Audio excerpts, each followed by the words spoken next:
Hello, guys. Welcome back. It's me, Mike, and I'm your host.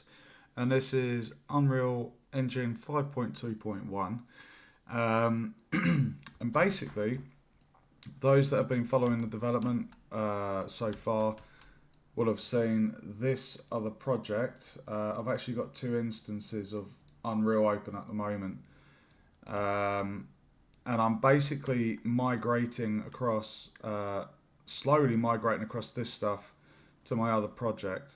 Um, this was something I was playing around with offline. Um, it's basically painting the terrain. It's not perfect. Got to remember, I'm the designer. I'm not the artist. So it's just basically putting together something that looks fairly decent. So we have three different textures for my game. We're going to have like a sand duney type texture, and then like a grass foliage floor base, and then a rocky type texture. So I created these in using Adobe Substance. So we've got the base color, and then we've got a normal, which is kind of like the map. It's all fairly new to me, so I am learning it, but it's so much to learn on top of all the other stuff I'm learning. So this was something I played around with in my test sandbox area. I did just try kind of moving across the hut, but it's not as easy as copying the assets and pasting it into the other project. I copied all of these for the hut. If I turn it off, you can see the hut is gone. And you can see I've got some blueprints in here. So I've got the batteries, the scroll, a light, the torch, and the door opening. So I need to manually add those. Now it's already all done, so I know I can create the actors in new from scratch in the other project, and I can copy the actual blueprint code. So that's not a problem. Um, but yeah, I needed to do the other project. So anyway, enough waffling. I'm not going to do a rundown of what's been covered because the last few streams have covered every element of the gameplay. So today I'm going to be adding some more to the environment, if I've got time, I'm going to set aside an hour and a half for tonight's stream. Hopefully I won't go over or under. And the idea or aim for tonight is to basically um, it is to paint this landscape, um, and add in some floor cover. So that's what I want to do. Now at the moment, my landscape, if I just select the landscape, I think by default it has applied the grass. Yeah, the landscape materials terrain. So it's applied grass to all of these areas. Now what I want to do is, I don't really have the rocky area just yet. The rocky area is basically going to be just here. So we're going to have a little water hazard. I'm not sure if I'm going to make this like a big open ocean, because I know how much having that water plane in the other project, it seemed to just eat away at the, I don't know, the processor. It seemed a bit crazy. So I might just have like a simple river, like just a wide river, instead of a big open sea. So what I'm going to do, I've got my fairy rings and I've got my birch trees and I've got the trees themselves. I'm pretty happy with that. We have different variations in the tree types. You can see here, for example, we've got this Christmassy looking tree. If I just slow down the camera, you can see we've got this, it's kind of like a very short trunk with a Christmassy style tree. And then this one here, for example, it's a bit more bare. It's like half trunk, half foliage. So we do have, I think if I go into the foliage, if I go onto the landscape, or is it foliage, you can see the different trees I've got here, guys. We've got quite a few different things. We've got 116 of that type. So they are all different trees. Like you could basically say that's 100 average of each tree type in the assets or the foliage. Sorry. So what I want to do, I want to paint the sandy area.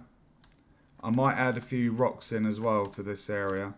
So we'll have a few boulders around this section and this section here. Make this sandy. And then I want to put some ferns along the floor just so it's not just a plain surface. Now if I just quickly go into engine oh sorry, I've got to go to selection mode. So if I just play from here, like when you're doing the development and looking at it from above, you can see the tiling. Like it's really tricky. If I just show you the terrain, this is the terrain texture. I followed the tutorial, which is to kind of help with the tiling. Now my texture isn't really this. If I show you the texture, this is the texture that I made, and it's not majorly seamless. Like it's not the easiest to create a seamless tiled texture, but it was a texture I liked, and yeah, it had the kind of style that I thought fitted with my low poly environment. So I wanted to stick with that, and this tutorial I found, it basically, it looks a bit complex, but essentially we have the textures I made here, and then down the bottom here, and essentially you've got micro color variation and micro color, so you're slightly changing the color, and also you've got the text coordinates, so it helps with the tiling a little bit. And then we've got this extra thing here, micro alpha tiling, which is just, it applies another thing to help mix up the texture so it doesn't look so repetitive. And then we've got the height maps here, all plugged in. And we're doing a landscape layer blend, so we can paint the landscape with 3 different textures, the grass, mountain and sand. So that is the material terrain that I'm using. So if I go on here, what I'm going to do, I'm just going to add in some boulders first. And let's go, I just need to make sure that I'm doing this right. So I've got a folder for props. We have landscape. Foliage is to do with the actual foliage that's been painted. The landscape is to do with the landscape itself.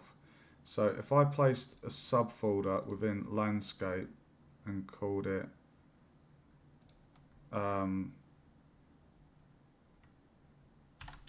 static meshes, so essentially that folder is going to have any boulders that we kind of place. So it should, I'm hoping if I just highlight that. Now if I just try and find which folder it was in.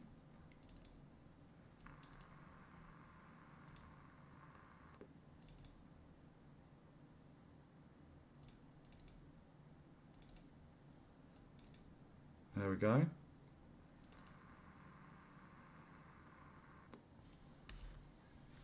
Okay, let's have a look at this one. Oh, I like that. Got some pebbles. It's quite nice.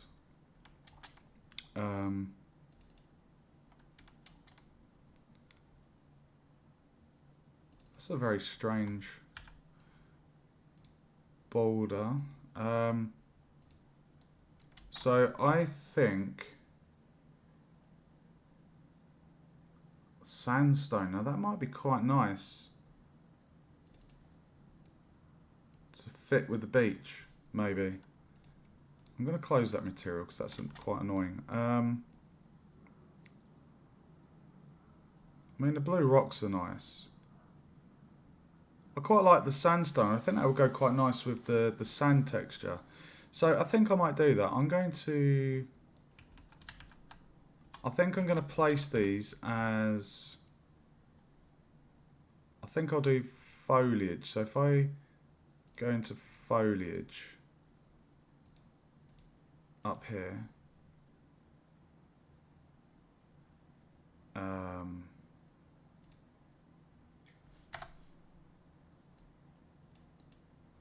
Right, none of those are highlighted. I'm just going to save the project. What I would like to do this stream is migrate that cabin or quickly reproduce it. I really want to get that done. It's the only big thing that's going to take, I don't know, maybe 45 to an hour to do.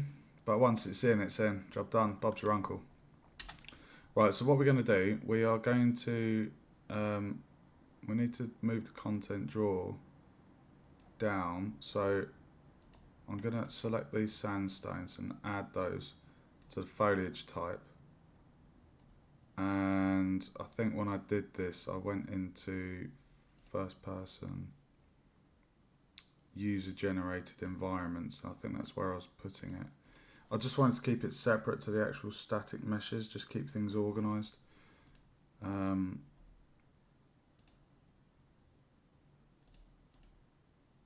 it won't take too long, there's only 3 more.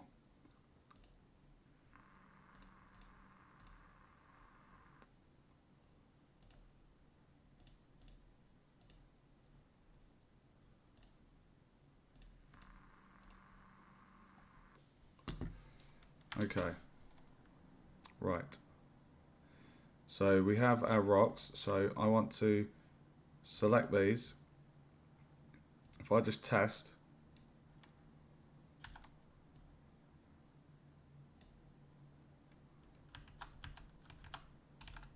right, they're a bit too clustered for my liking. So first off, we need to go down on here and the scale.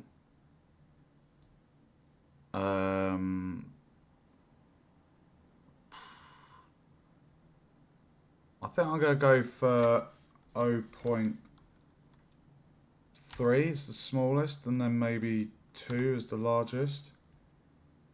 And then we'll see how that comes out.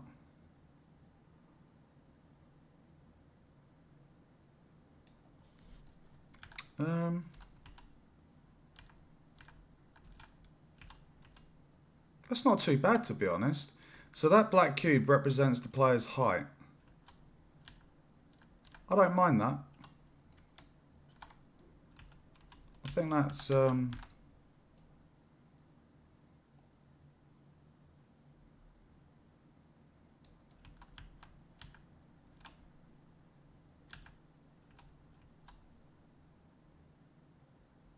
don't mind that, actually.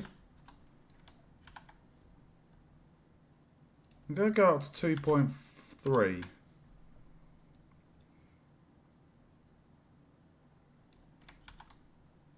I think the density could probably... I'm going to drop the density to 65.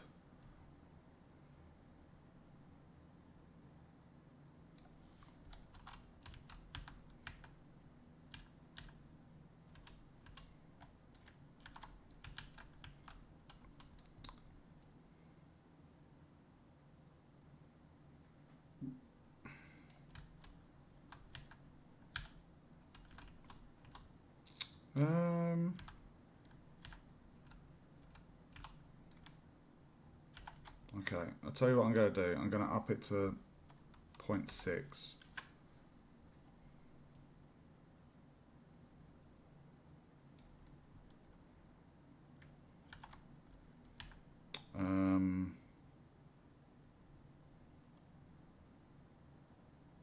No collision, so we want to say block all. So if I just test that, so I've set collision presets to block all. So if I actually undo that and then put those down, come out of that, go to selection, we should be able to walk through that. Yeah. So if I go back, go to foliage, undo, undo, select those again, and just do block all and test that. And yep.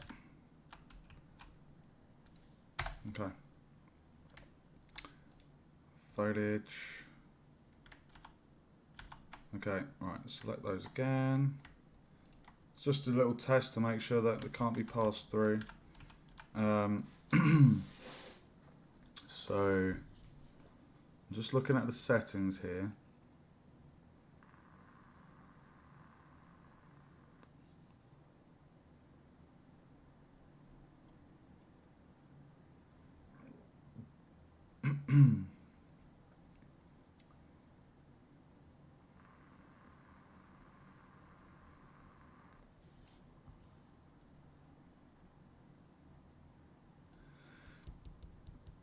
Okay.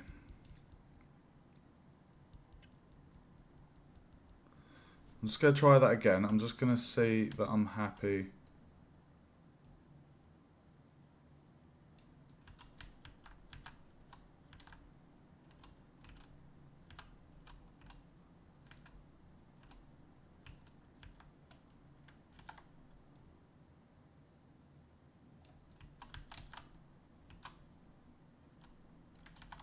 So if I move the mouse faster, they're less dense, but if I do it slower, much slower, you can see. Yeah, I do quite like that. Right, I need to stop buggering about and get this done.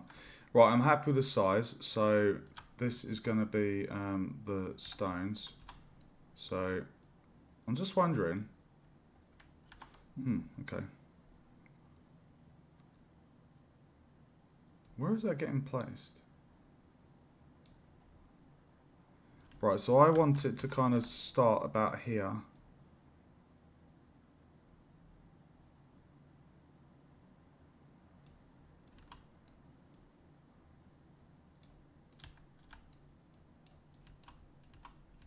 And then...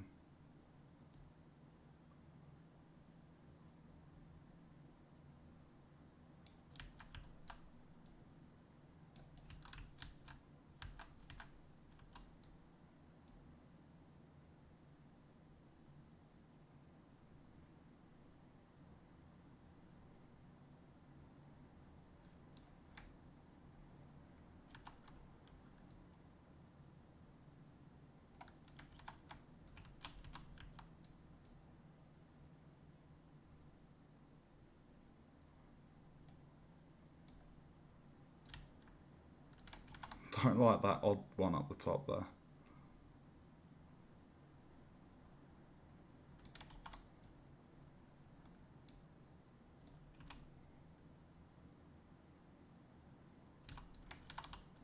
I only want a tiny bit there, just to fill this tiny patch.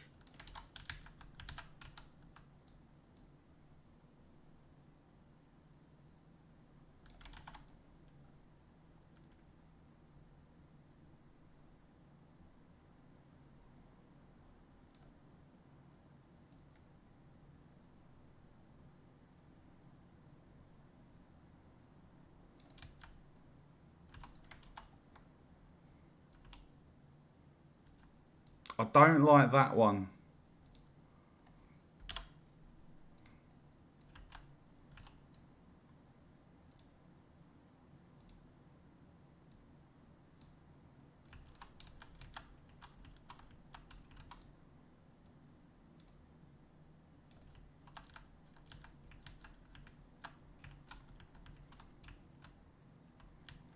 Okay, I'm happy with that. Right, I'm going to paint now. No, hold on. So, what one was that then?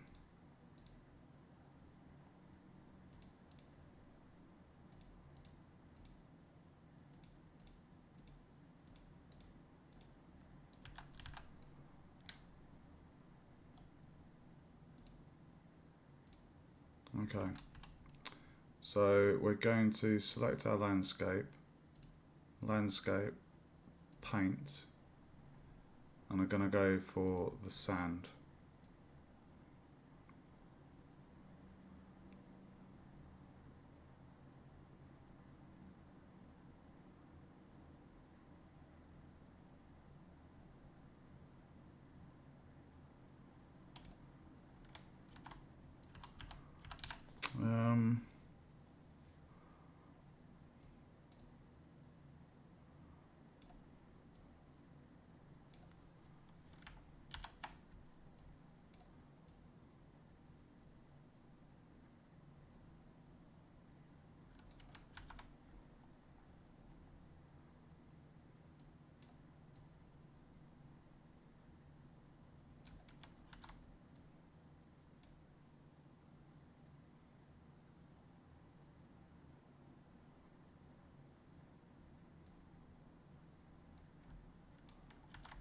Okay.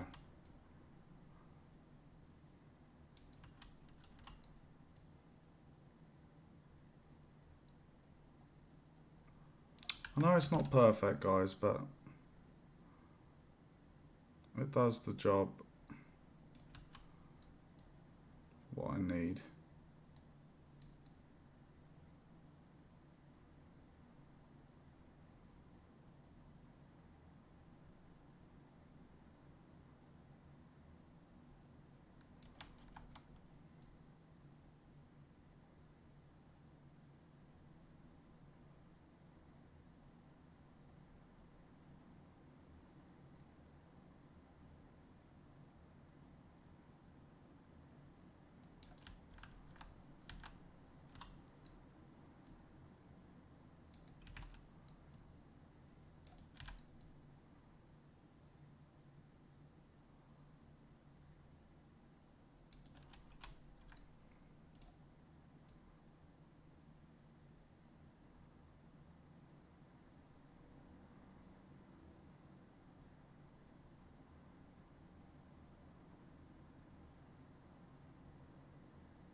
Um,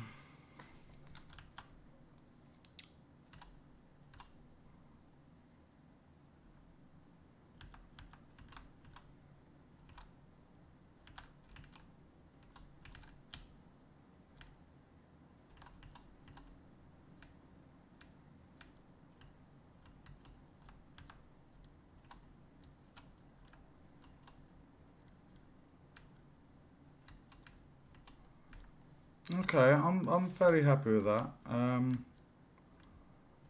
Now this is going to be the hut over here. So I need to recreate this over here, what I've done there to here. So I'm going to go to Foliage, select these, paint.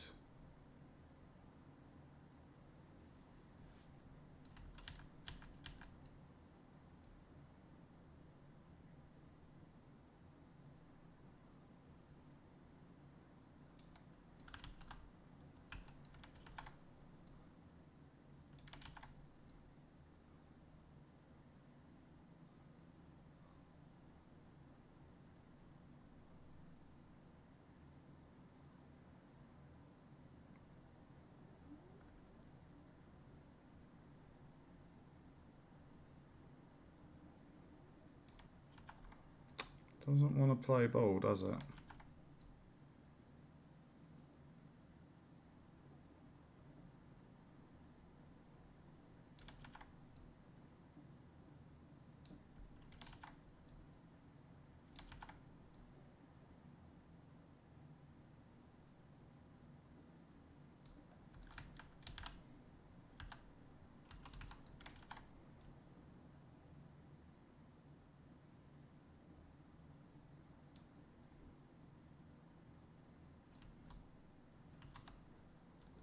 Hmm.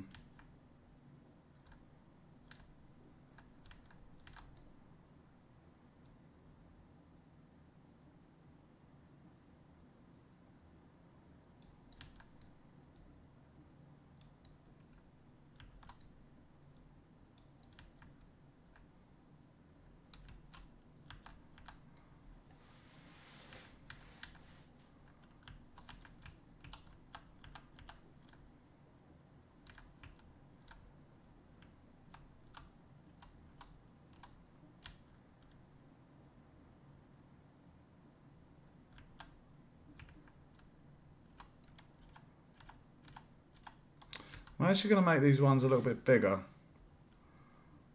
I'm going to go for 3.5. Minimum size 1.2.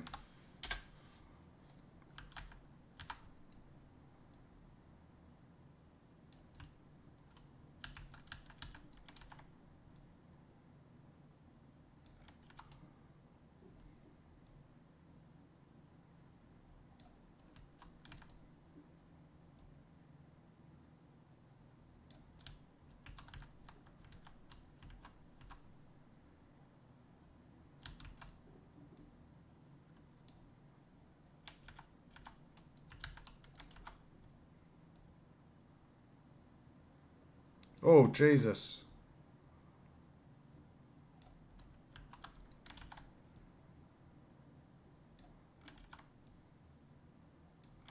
I think I need to set the radius down to like 50 maybe.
This is really, like, I'm just trying to get it just right. So it's, the great thing is you can just do it and then undo it and until it, you just get the right look, you know.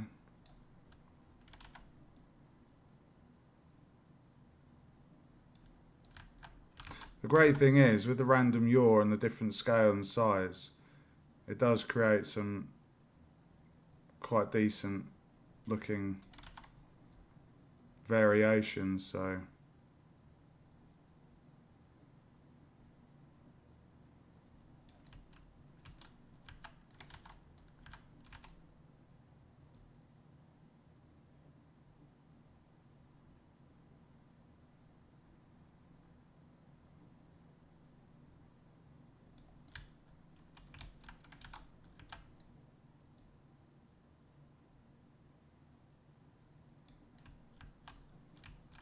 I don't mind that one actually.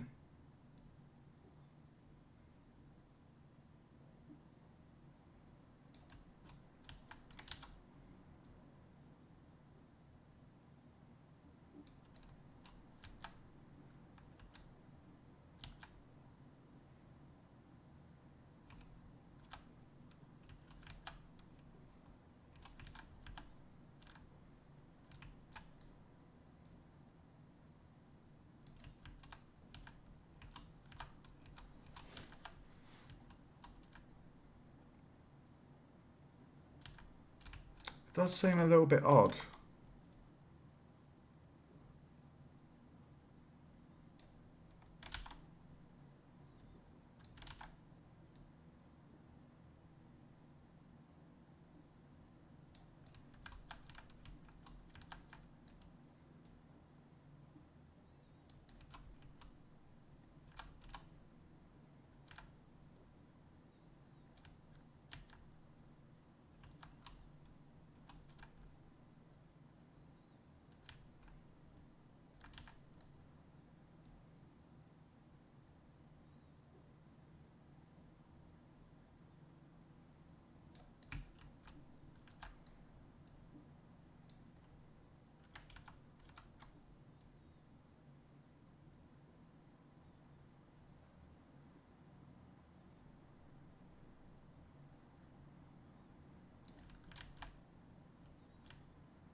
That looks good to me.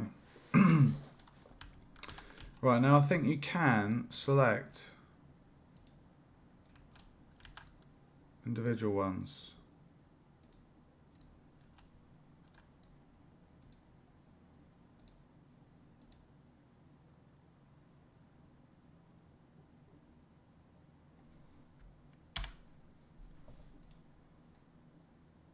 Um,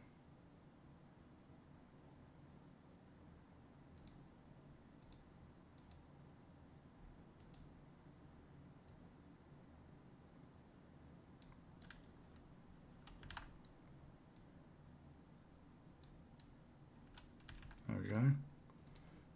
Have to be a bit careful with that brush. It's a bit... You could delete something you don't want to delete.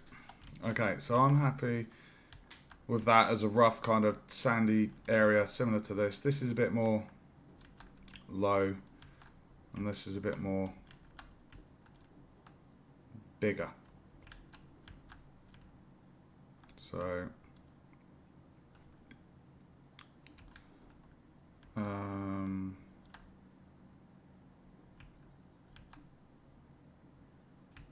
now the player isn't going to go over here, so I'm going to have an invisible wall going around the game so they can't go where they shouldn't be able to go.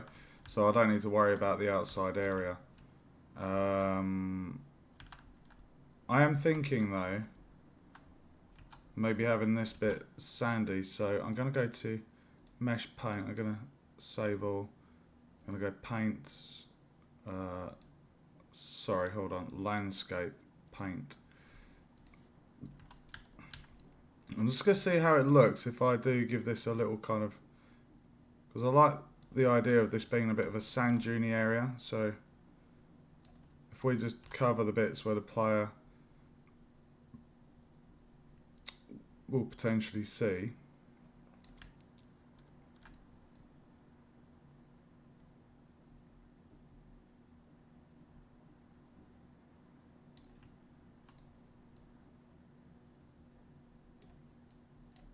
Just like that.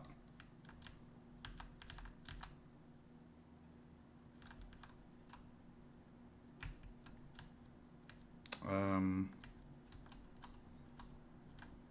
then I might just add a little bit of a dusting just near the rocks.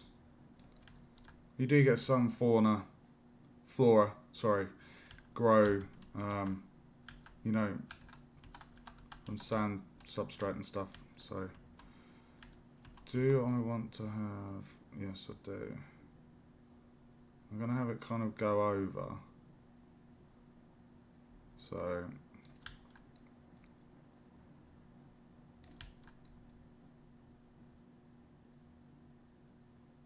Not massively.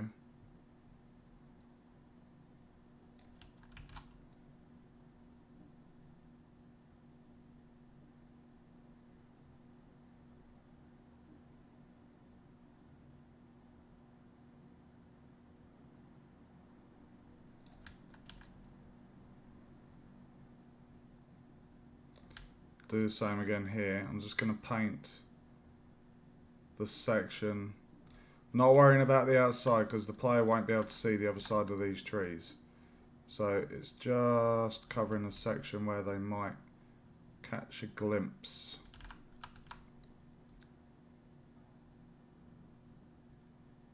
Alright, so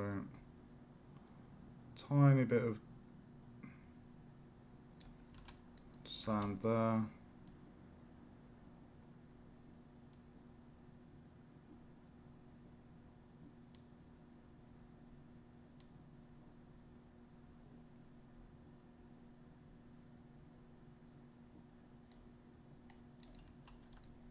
Go back to the grass, try and make it a bit kind of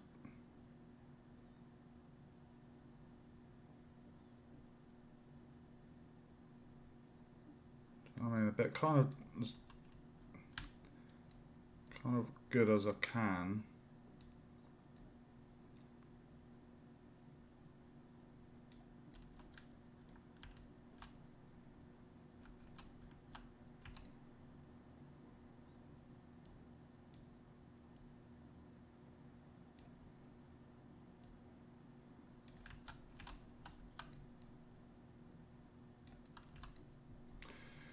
Feel like I need a bit more sand this way. It's quite hard to figure out the scale of the hut at the minute because I haven't got the hut in yet, so I don't really have a size reference at the minute for the hut. If I just do a line roughly where I want, and then if I just use the grass and go in, just touching in that.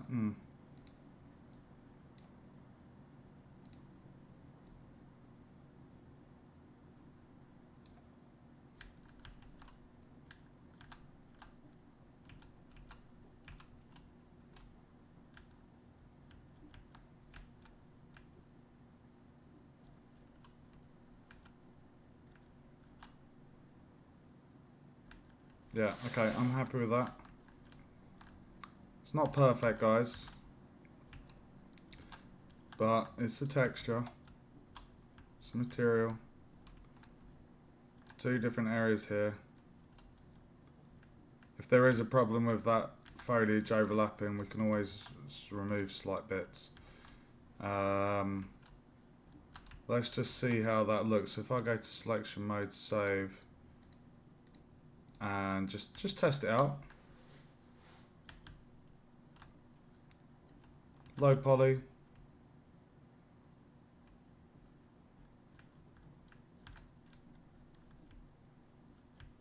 Nice. We'll walk to the other area. I like the texture on the floor. Like, I know there's that very faint black tiling, but I feel it looks quite nice. Like, it's just looks nice. Yeah,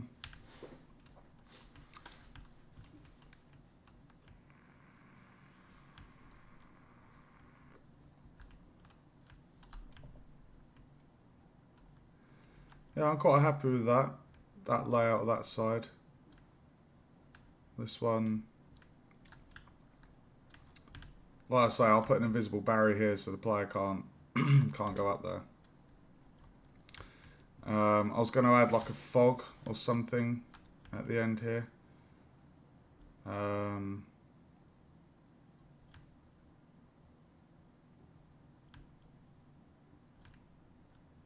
Yeah. And then once we've got the hut in here, you know, we can always extend the landscape a little bit. So what I want to do, I think I'm going to place a few pebbles on the beach, and then we're going to do some ferns for ground cover. The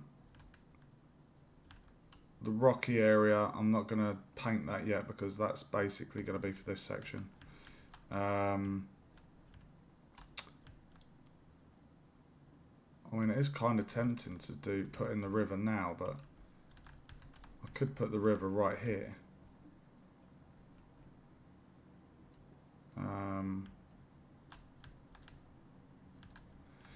Okay, right. What are we going to do? Let's add some pebbles to the beach because it feels a little bit, I don't know, a little bit. Hey, Anhams, welcome to the stream, dude. This is a university project. I've got a first-person survival game. I'll quickly show you the other one. This is the project. So I've got 2 versions open at the minute. This is my sandbox of all the working game mechanics, and what I'm doing is I've got a separate project where I'm doing the landscape and I'm going to migrate everything I've got in here across. It's primarily blueprints and code. All of the actors, static meshes and things are fairly easy to do, so I'm just moving it across to the other project. But yeah, first person kind of survival. Cheers, dude. Thank you very much. So at the minute, I'm just quickly putting together the landscape. The player start is over here. They go around this way, get to a hut, get key objectives, and then go through here, get some wood. And then there's 2 opportunities to get extra points, both with hazard. You have an AI enemy over here, and then pitfall, insta-kill pitfall over here. Water hazard here, and they get to a mountain and have to do their objectives. So that's basically what I'm doing. It's fairly simple. It's a university project, so it's not going to be released on Steam or anything, but it's still pretty awesome what I've done in terms of, like, well, starting the engine from end of September up till now. I'm pretty happy with myself, what I've achieved. So right, enough waffling. I need to put in some pebbles to my beach. Now what I could do to make some pebbles, instead of going for a different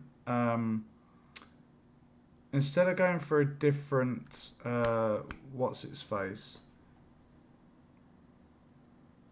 I could just use these and scale these down. So if I go to foliage, I've still got the stones selected. So if I select these, and if I put the scale down to something crazy like 0.1 to 0.3, and we'll see. Oh, look at that. That is perfect. Look at that. Nice tiny little pebbles. And what I can do, I can set the density to, I don't know, 50. And then if I put the radius to 125, that should mean they're a bit more spaced out. So if I just go across in a straight line. Actually,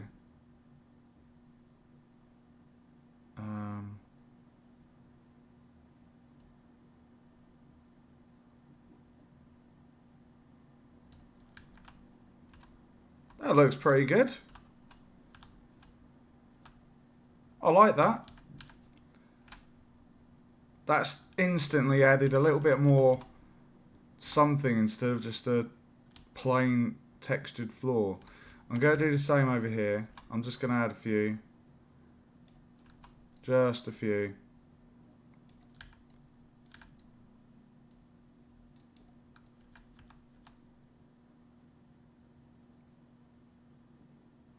Yeah, I'm not a coder. I'm studying game design. We have artists, programmers, and designers. So the designers don't need to be able to make 3D assets. We don't need to be able to code. We need to be able to prototype our game ideas, which is what I'm doing. Like in the old days, you know, designers used to apparently take their paper designs to the teams and say make this, but now it's like we need to be able to prototype our ideas. So I've learned a fair bit of blueprints.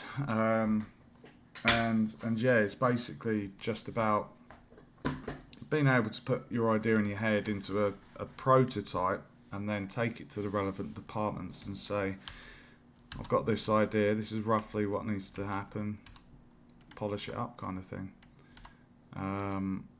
But your project sounds pretty cool, dude.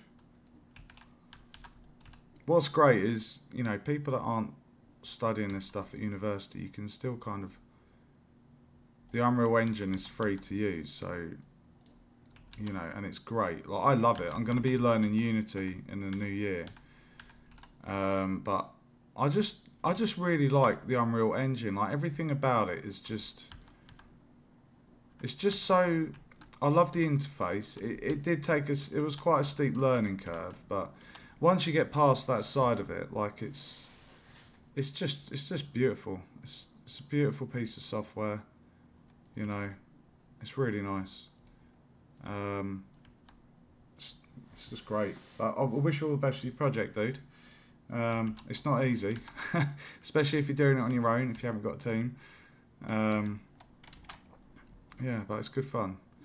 Right, I'm going to add some ground cover now. So I'm going to go to environment, and we have some plants. So I don't want to go too crazy with this.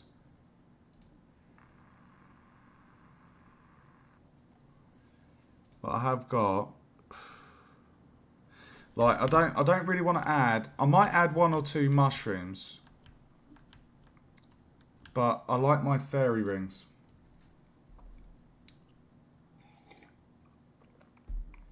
Well, apparently, Unity has similar visual scripting, visual code like Blueprint, like Unreal Blueprints. But it's going to be interesting when I start learning it, and if I'm going to enjoy it as much as I do the Unreal Engine. But I've got 4 boys myself, so I've already got like an idea for making a game for them to play, just a simple fun game, because as a family we play a lot of co-op games, and they love playing this game, like play testing it for me. So I was thinking of making like a little fun multiplayer game, like something simple, kind of like you have like a ball spawner dropping tons of balls into the arena, and players have to catch the balls and take them to, I don't know, a pit that they drop them in or something, or just so many. You can do anything in this engine if you put your heart into it. You know, it's that's the great thing about it. Right, I need to add some stuff. What have we got here? Grass clumps.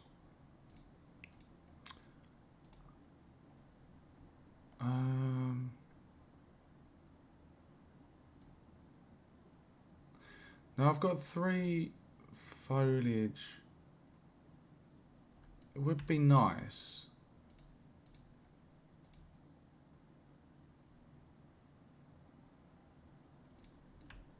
Like,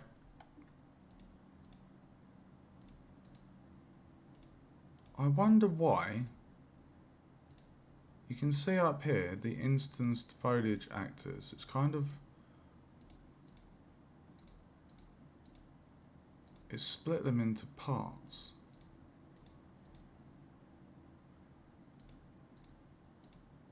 I'm wondering why that is.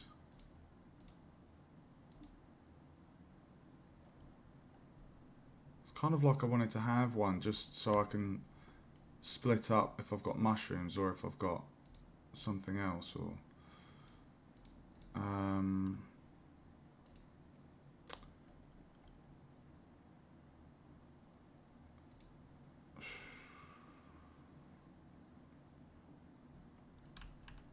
mean, I'm not too bothered about it, to be honest. What does this do? Pummel Party, that's what they've been playing, dude. They love playing the mini games, so you see them, and Pummel Party is very much a low poly style game, and I watch them play it, and I'm looking at the games, and I'm like, well, I could do that. I could probably recreate that in the Unreal Engine, you know. It's tons of little fun mini games. Yeah, it's good stuff. Right, I need to add some stuff, guys. I need to add some plants. What's the ground? What's this? Small piles.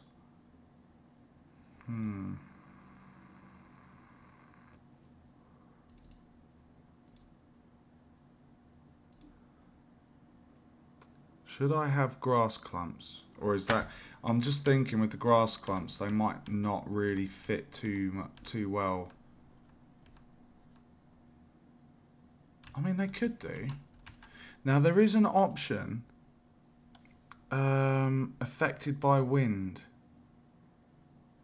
And I think that's where you go into... Let me just check this.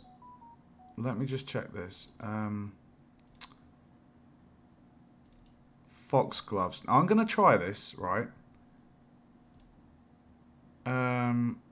If I double click on that, I think there's an affected by wind, because I've done this before. Wind.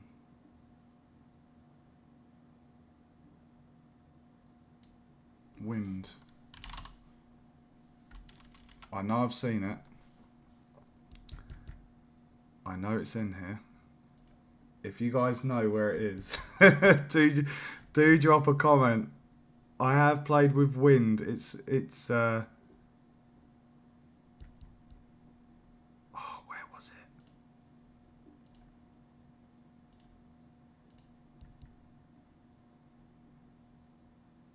Wind. Maybe it won't work. Maybe it won't work on the flower. Maybe it would work on something like grass. Let's go on to the grass. What's grass HP?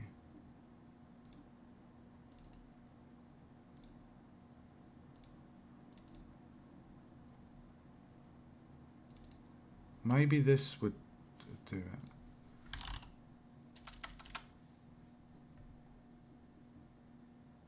I know I've seen this, guys. I know I've seen this.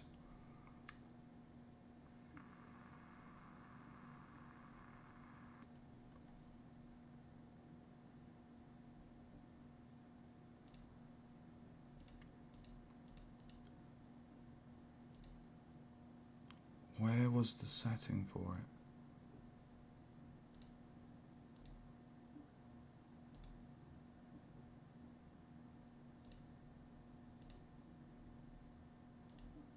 One sec, I'm going to have to just quickly Google this. It's been a while. I remember the first video I did for my game dev journals, I was playing around with wind on some ball rushes.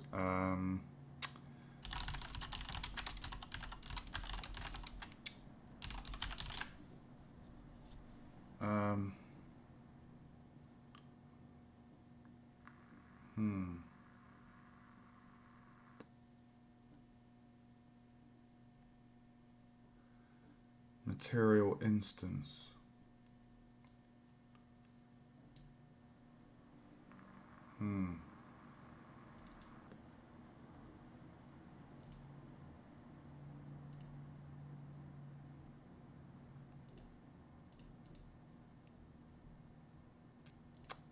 Don't think it would be in there.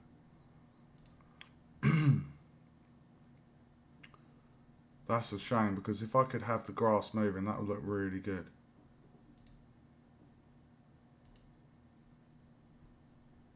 That would look really good if we could have the... Oh, Pummel Pot was made with Unity. Oh, nice. Didn't know that.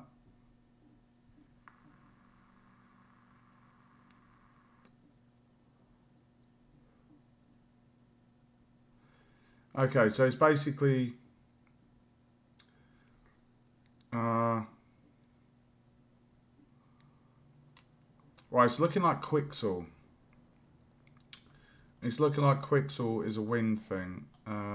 Maybe that's how I was able to get the wind foliage working.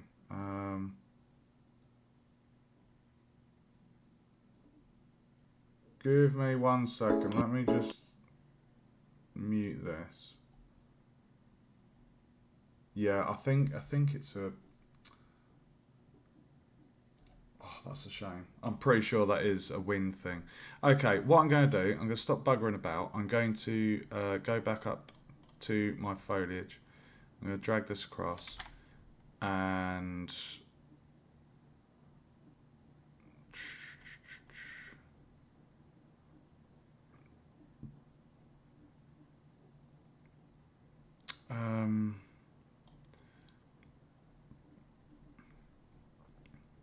okay.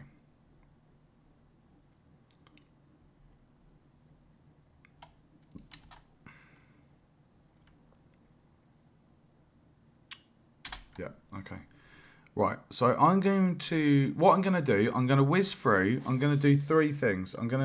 First I'm just going to place some grass. So, it's a greenish colour, so grass lumps.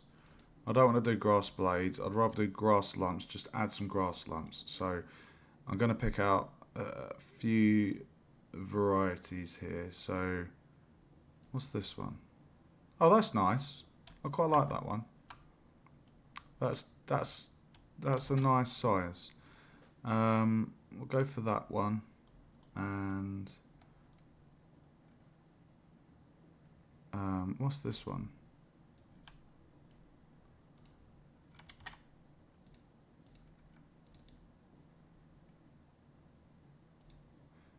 Okay, so 1, 2, 3, and I quite like that one. Right, so we've got 4 variations. I might go for one more actually. Right, so I'm going to drag these from the meshes up to the foliage, and I have them being saved to user Jan environment. It's a little folder I made just for this.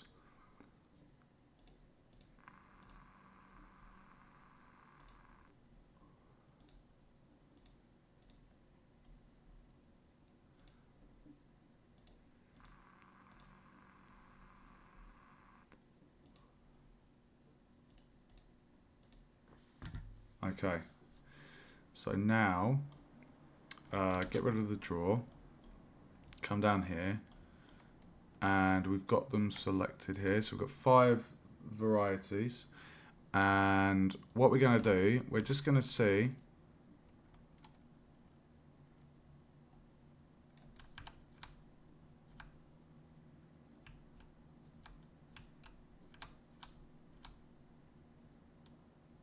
okay. What I'm going to do, if I go bird's eye view, guys, you can see the area. I'm basically, instead of going really close, I'm going to do this bird's eye view. It's really funny, right? This is the route I've got planned, but the design of it looks like a distorted fallopian tube uterus type thing with the 2 like circular sections here. That wasn't intended to be that way, but it also kind of looks like a deer with this head here and legs. What is going on? That's strange.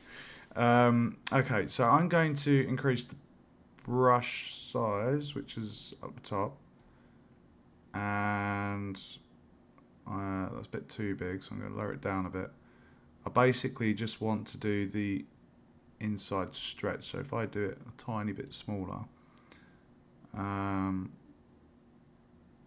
think that would do the job quite good.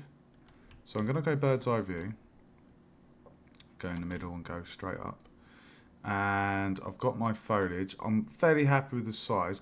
I'm just going to quickly do a paint job there, and then I'm going to switch to selection and play from here and just quickly run through, and that actually looks really nice.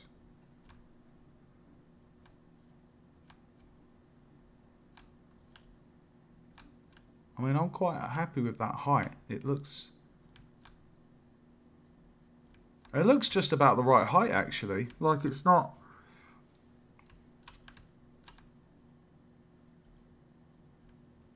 I quite like that height. It's not too small, it's not too big. It's a bit wild. It's a forest. It's kind of...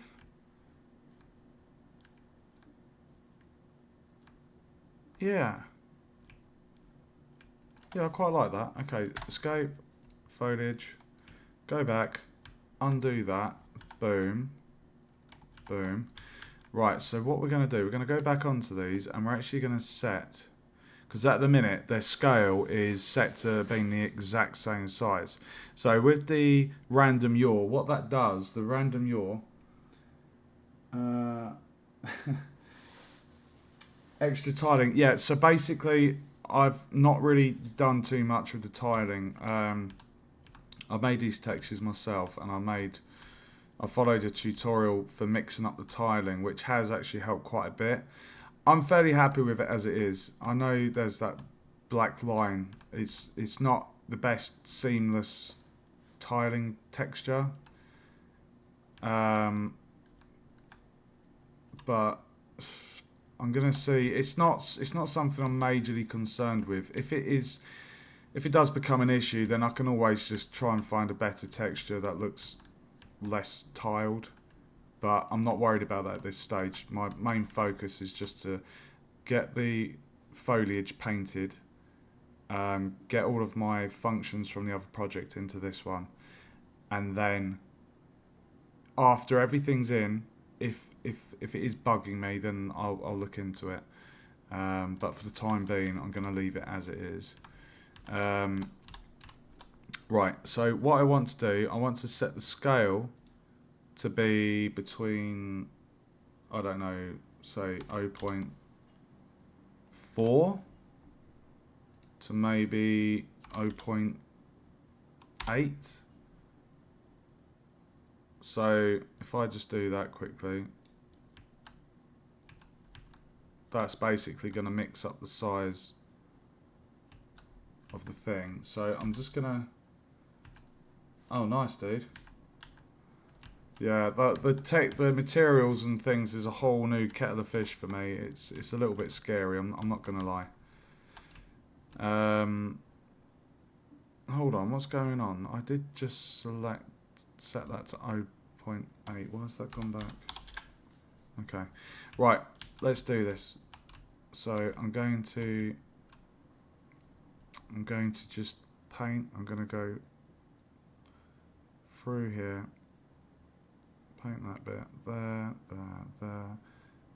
Go through here. Paint the grass.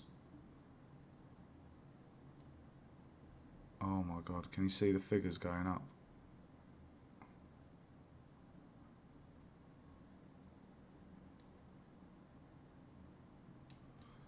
Holy shit. 1.32k. Wow. Oh, that looks good. Oh, that looks really, really quite good.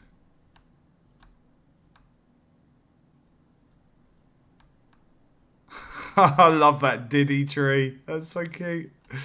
Oh, that's funny. Okay, I'm actually really happy with that. This bit needs a tiny bit there.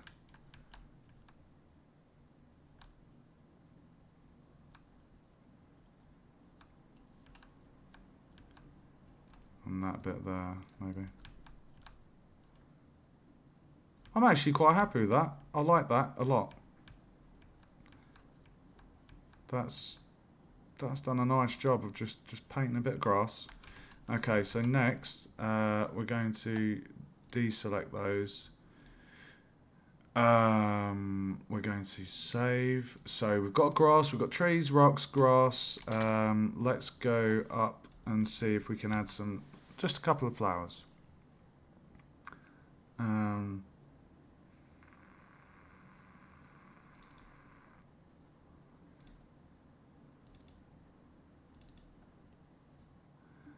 Oh, that's nice.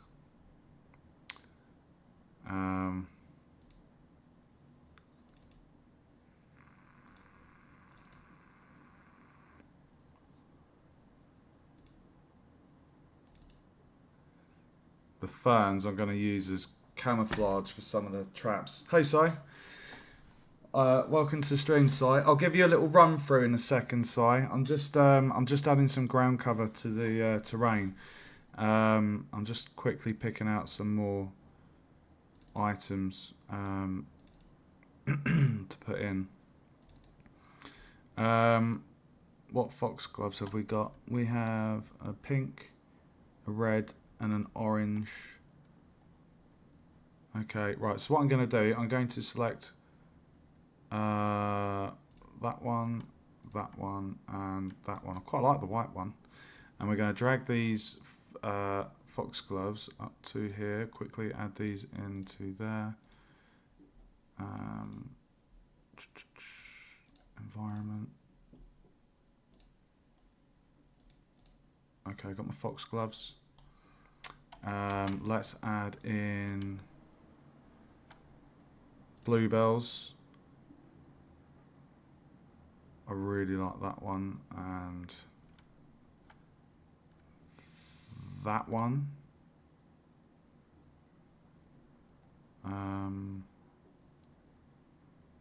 Quite like that one as well, actually.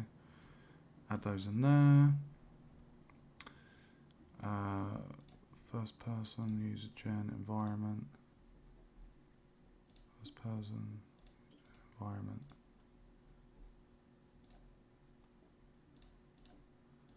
Okay, so we've got three foxgloves, 3 bluebells. Do I want daisies? Don't really want dandelions. I quite like the blue theme I've got going on. It kind of fits with the rest of the thing. So I'm going to go and plonk some of these flowers in the environment quickly. Yeah, I'll show you an update site. I'll show you the other project as well. Also, Anhems, if you're still there, I can show you the other project and show you what mechanics I've got. Did I set up the culling? What's the culling? Sorry. I don't know what you're referring to there, dude. Right, I'm going to drop in the flowers quickly, guys. So, flowers are... Let's just see how big they are first. So if I click once... Holy shit! Holy shit, they're almost as big as my character. Whoa! Okay. Bluebells are a nice size, but no, they're bigger than the grass. My god, those foxgloves are huge. Okay, density, I'm going to drop down to 40 and click again. Still quite a lot. Let's drop it down to 25. Still a lot.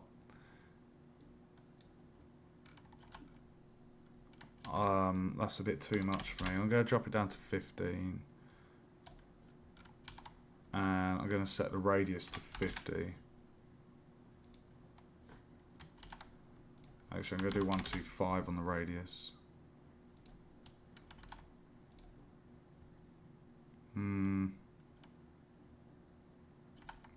Let's drop the scale. The maximum, I think they're way too big, so I'm going to go 0.7. And the minimum, I'm going to go to 0.3, maybe. I mean, to be fair, foxgloves do get quite tall.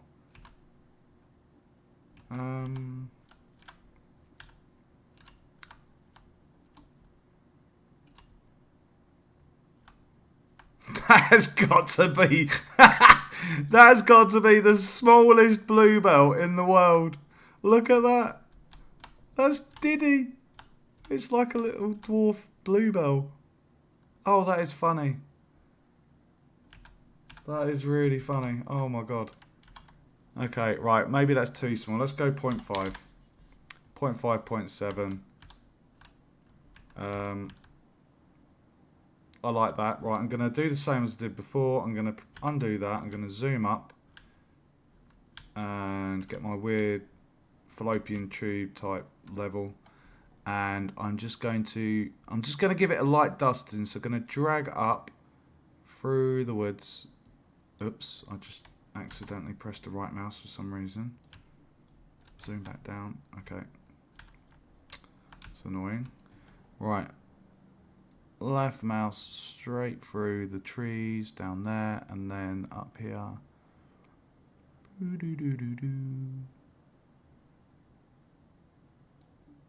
Straight to there, and then we're going to go left, round and in, and then left and round and in, and then we're going to zoom in and check, and that looks really, really nice.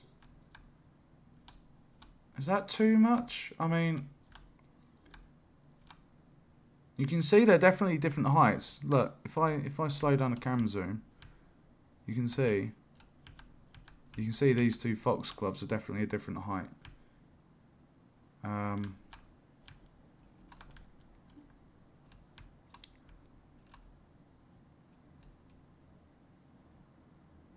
really quite like that.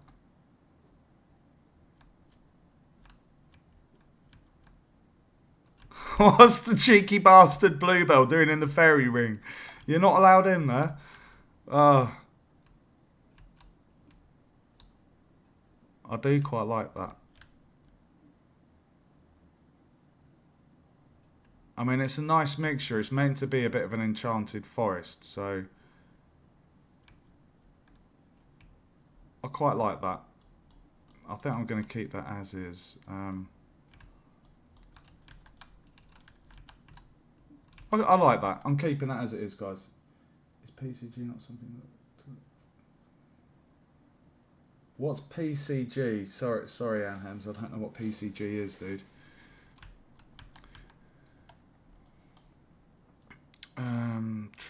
Right, let's deselect those. Right, I'm going to add some ferns now. And then I think that I'm happy with that for the ground cover. So ferns. What is this one? I don't like the orange on that. That kind of represents autumn to me. So I'm going to go for... So what have we got? We've got a big cluster one, slightly lesser one, even thinner, and then... Yeah, I think I'll go for that one. Okay, so 3 ferns. So we're going to drop that in and put it in first person, user gen, environment. First person, user gen, environment. First person, user gen. This is really fun. I was really looking forward to this landscape painting. Like, it's been a long time coming. Oh my god, they're huge.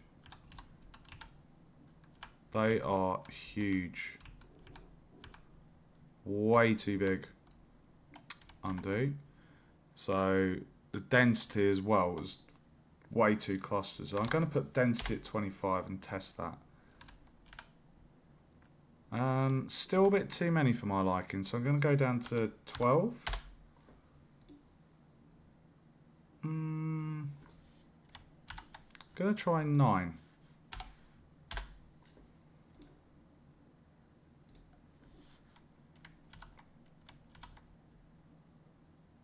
If I do the radius to 125,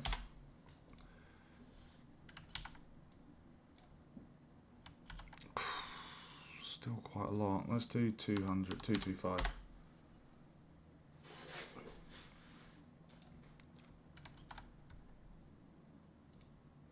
I'm going to drop the density to 4.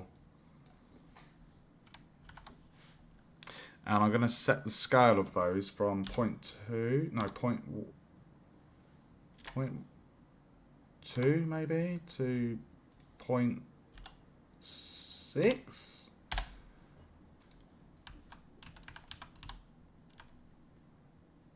Okay, that looks a lot better. I mean, ferns in general can get pretty big. I might up the max scale to 0.8 maybe. And then if I just go to selection and just test that.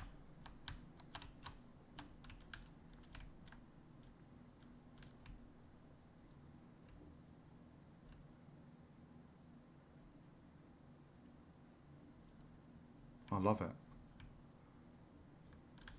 I love it. Am I happy with the size of those ferns?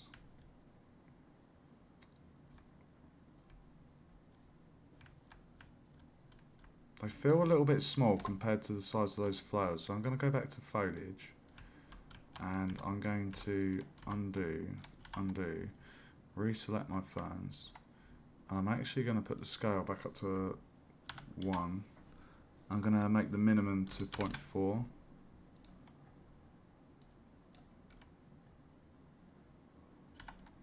I might do 0.5 actually, guys.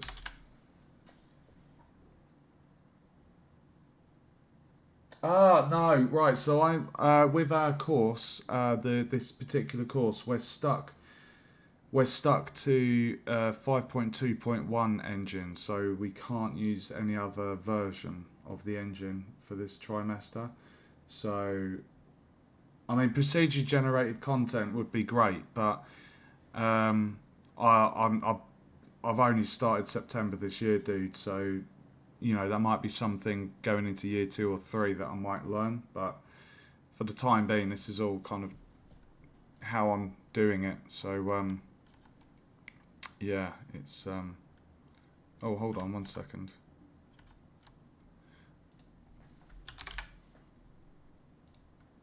Yeah, you're right. Ferns do get quite big. I don't want to have it too crazy big though, because like it's tempting, isn't it? Like, how high do you go? Like, if I just place that down there, like that's too many ferns for me. Like, if I just, I mean, what I can do if I just quickly paint some. Let's go around there, and then, oh my god, you can actually see them from up here, dude. Do you see that? You can actually see them from that high up.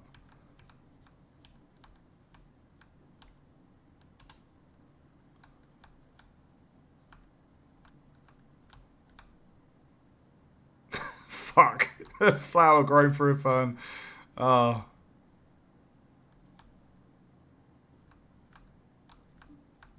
Oh no. There's one by the birch.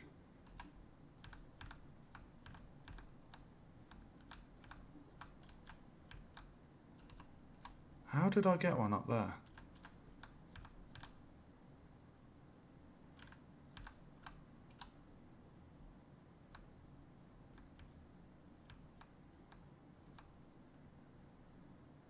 You know what? I think I might keep them as they are. I quite like the distribution and size there.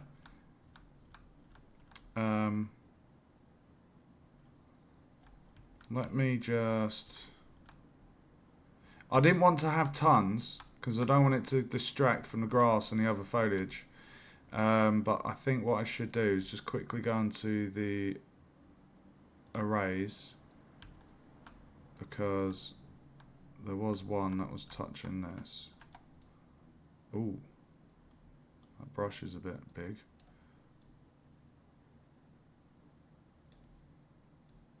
There we go. That one was touching the tree.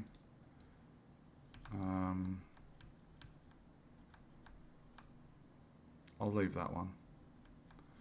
Okay, I'm happy with the ground cover. I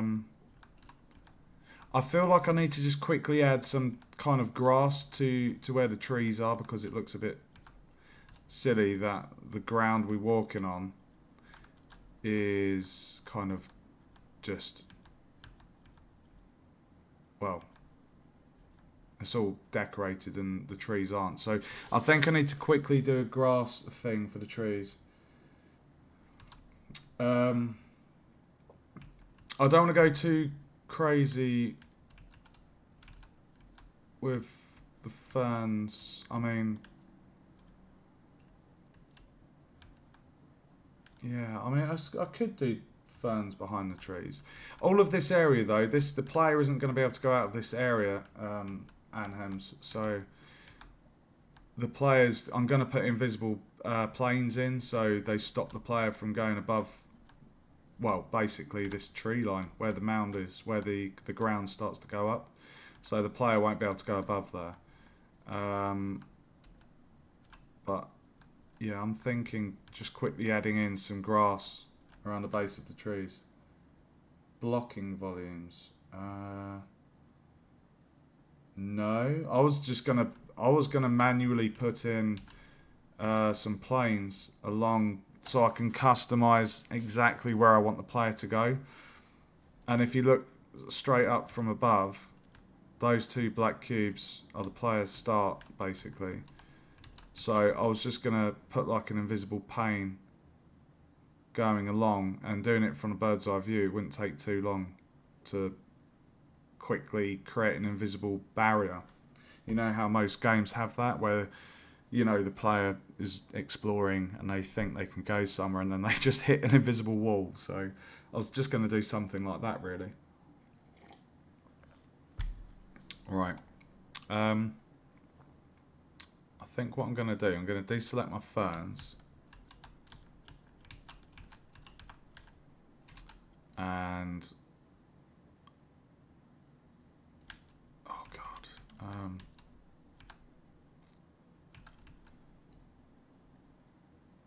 I'm just wondering, should I go for those same grass?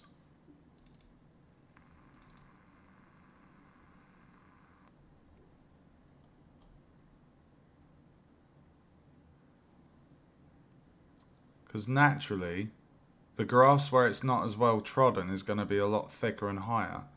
So it makes sense. But you can see on my foliage here, guys, I've used quite small clusters. Whereas I could use these three here.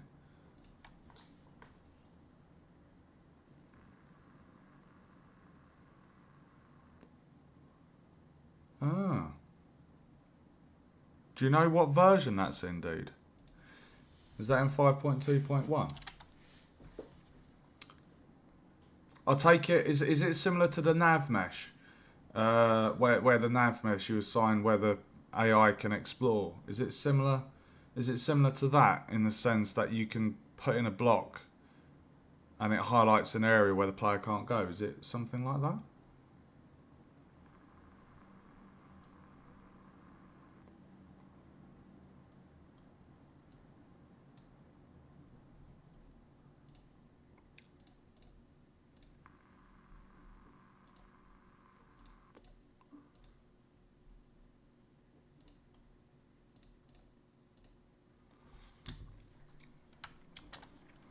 Okay.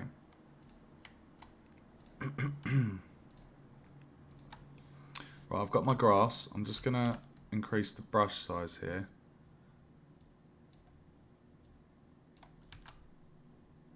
Where has that gone?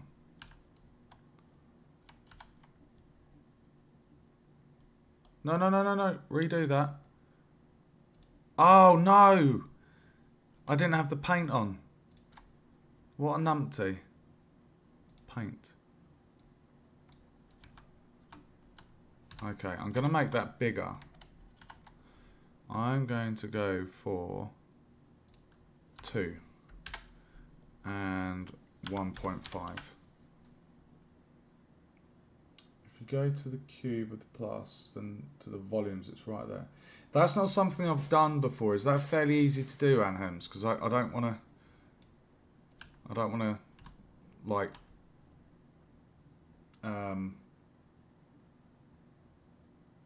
is it basically an invisible cube that acts as a barrier, similar to what I was describing?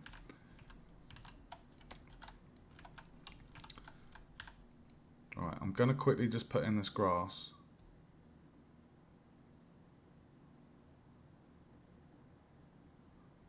And see how that looks. Ooh! That's a bit naughty. Why did you go there?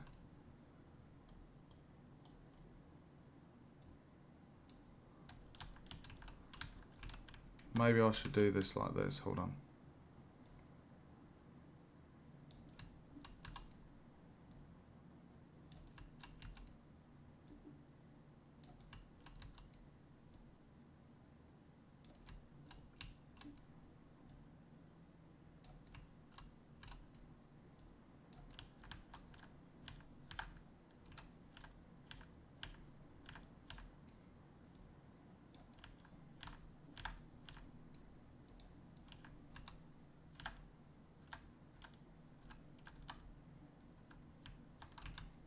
Okay, I'm quite happy with that.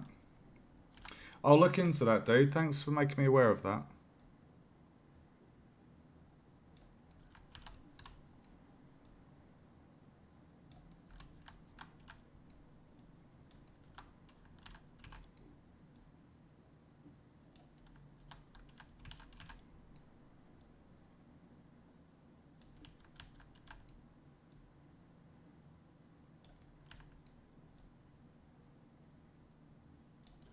What I'll do, Anhems, I'm going to get up the other project and show you what I'm going to be moving into this one. Just let me quickly put this foliage in. It's just under the trees because it just looked a bit odd how they were a bit untouched. So I'm just going to quickly...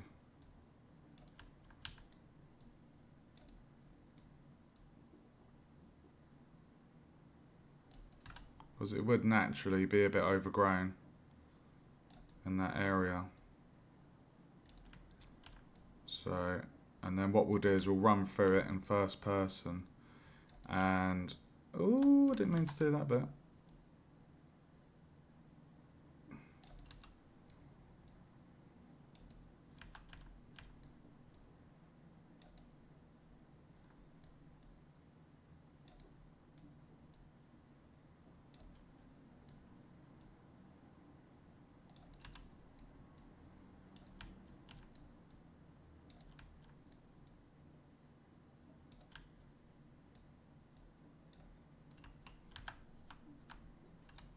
Okay, so we're going to go to selection, save all, and we're going to give this a quick run through.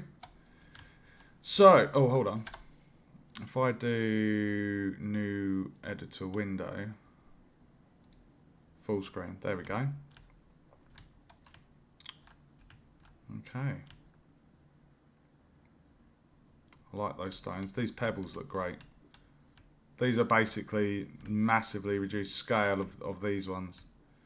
I think that looks really cool. It almost looks like a bit like a desert, like Egyptian desert type thing. Okay.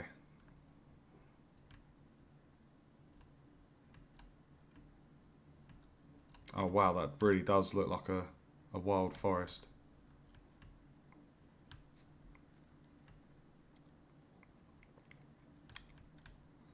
So the hut is going to be here.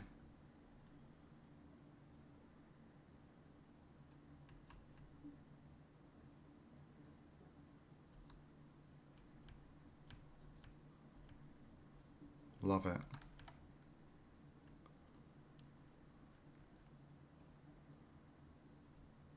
Oh, that really does feel nice, doesn't it? What's your thoughts, guys? This is meant to be like an enchanted type forest, so...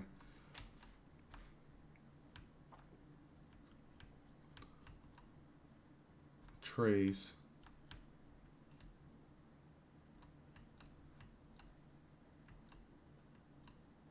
This is where the AI wolf is going to be.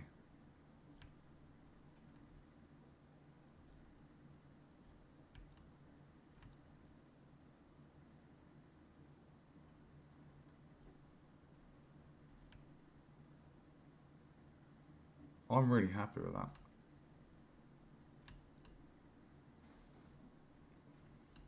Those foxgloves add a really nice splash of colour. Okay. Right, I'm going to show you the other project quickly because you've only seen this thing. So like I say, the other project, it's the same thing. I've basically made a new project because when I started using Unreal, you know, obviously learning the software, there may be some memory reference errors where I may have deleted something out, or you know, so the idea is I've made a brand new project, and then all of the stuff that I've built I'm gonna recreate in this one, so it's all clean, hopefully error free. There aren't any errors from memory. So anyway, I'm going to quickly show you that, and Hems and Si, I'm not sure if you've seen it either, mate. Right, so this is the main one. This one. Okay, so if I go to main menu, so this is the game. So yeah, this has got all the mechanics working. Like I say, I'm now in the process of moving it all across to the finished area. So what we've got here, we've got the controls menu I've made.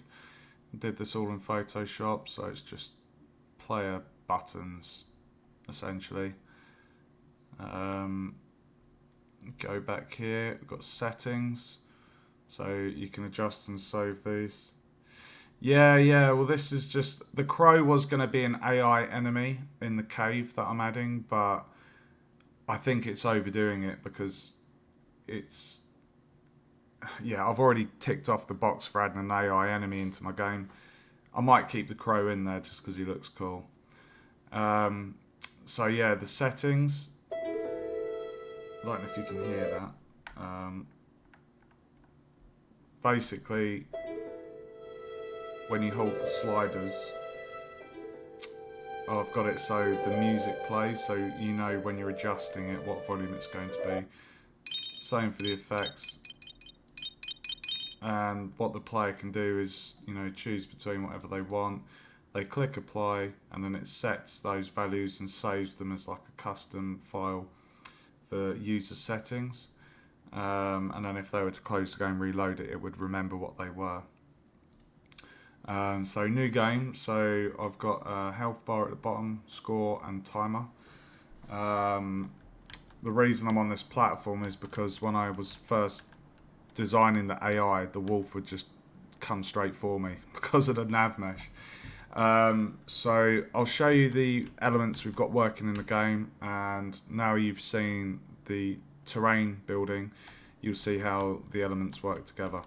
So we jump down, and how the game begins, they'll basically have this start sign over here. And Hems, I've got a question for you. I'm hoping you might be able to help me with. This is a decal that I made, just to represent, you know, a reading sign. But for some reason, when I move to the side, I get this bloody awful. I don't know if that's caused from reflection. You see that?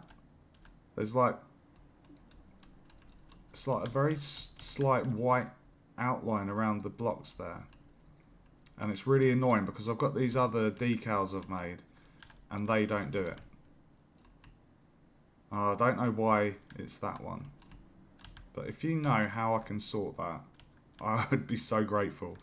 Anyway, this sign is going to be in the starting area of the world we were just landscaping. So they click that, a widget pops up, a little message, a little warning, and then just saying to the player you need to go west, find a hut, essentially.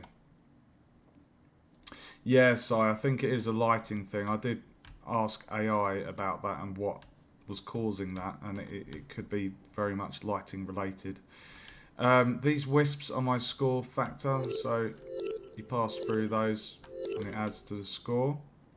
This is the hut. This is a beast that I need to put in the other world we were just in. I've got this key here. So you get the key, you open. Oh, hold on, actually. I made a text widget, well, a widget that pops up. So if the player interacts with it, we get a nice little message there.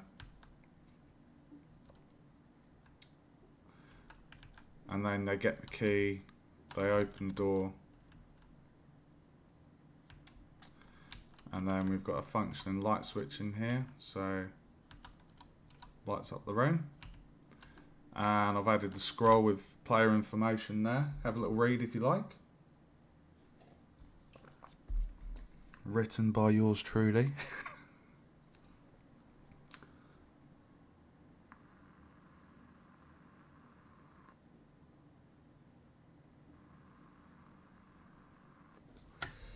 So this is basically player instructions. And when they've read that, they will find the torch, find the batteries, and then you press T, and then they've got a working flashlight. Once they've done that, they basically leave their area, and these logs are going to be in those fairy rings that you saw. So they pick up the logs, and you've got 10 logs. And then once they've passed the fairy rings, thinking about the world I was just in, they then cross a water hazard, which is this. And what I've got, guys, you can't see it, but you can walk in the shallow bit, but if the player goes in the deep bit, they will die. And I've got a trigger box, so it's a thin plane that stretches below that, and I've got it just right, so it basically represents drowning. And well, like I said to my boys that were questioning it, like, why can they walk in this bit and not in that bit? Well, I said, my answer to that was, well, you don't know what boots the person's wearing. They could be wearing protective boots that, keep your feet away from this fluid. So, anyway, they would drown and die if they fall in the water. They come, so once they've got the logs, they cross this hazard, and then they have to climb up a mountain. But before they get to the mountain, there's going to be this puzzle, and this is going to be put into a cave. So there's this depository that I've made. Repository? Depository? Whichever. It's basically a pressure plate. It's meant to represent a pressure plate. The player picks up these relics and drops them in. There are 3 here, but I was going to reduce it down to 2 because my project has to be completed within 5 minutes. So when my lecturer plays it, they have to do everything within 5 minutes. So they pick up the relic and they put it down here. And in it goes. And then, oh, hold on a minute. Why did that happen? So I must have dropped it. Hold on. Let me try that again. You need to put 3 in. There's a trigger in there, so I'll just drop that in.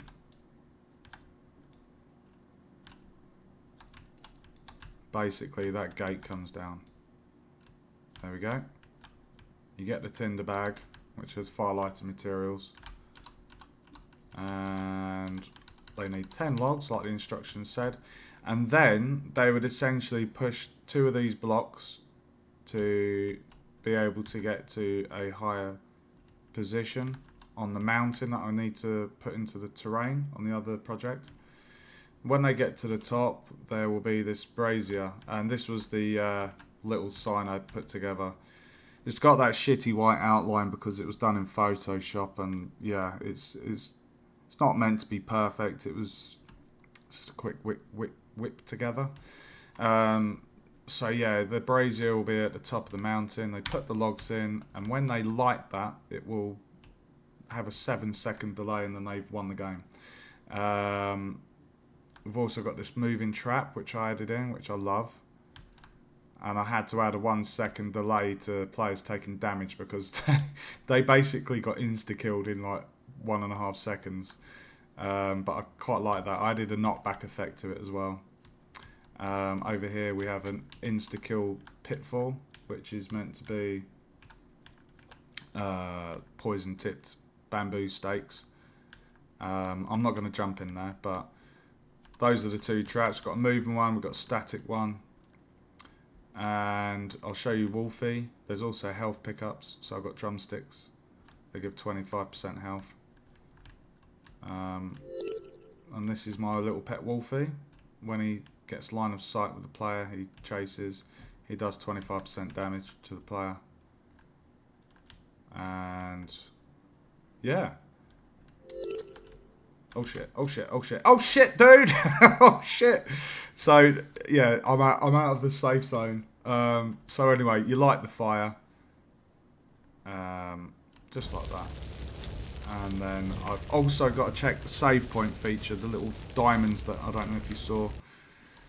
And I've got the high score feature there, guys. So, it also records the player's time. It displays their time, and if it beats it, it sets that as the best time. So I've got a functioning high score, I've got a functioning load and save feature. The way the save and load feature works is basically, it's a checkpoint system. It's not going to be you load up the game and then you're able to load from a certain point. This is meant to be like from point A to B with a couple of objectives in between. And then you have a waypoint or / checkpoint where the player completes a certain objective, and then there's like a checkpoint, so if they were to die after that point, they can reload at that point. So yeah, I hope I will too. So I've ticked off everything on the list, but that is basically the game, Anhens and Sai. So I hope you like what you see. These were the save checkpoints that I just told you about. There's going to be 2 of those in the game. So yeah, so basically I've got to migrate all of these blueprints across. So I've got a fair few there. Um,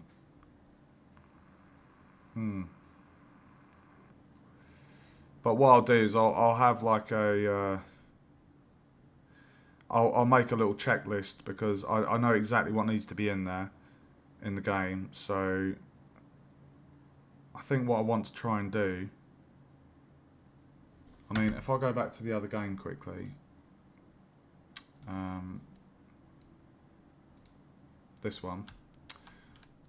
So you can see the fairy rings over here. This is where those logs are going to be. I'm going to have 2 stacks of 4, and then in the other one it's going to be 2. Oh, I know why that's doing that. That's because of that. If I click off of that, that water plane is a bastard. I'm not even joking. That water plane, it really does eat at processing power. Right, so I think I'm happy with the landscape that I've put in here. It's had full consideration. We've got, you know, deeper grass for around the trees and the hilly knoll.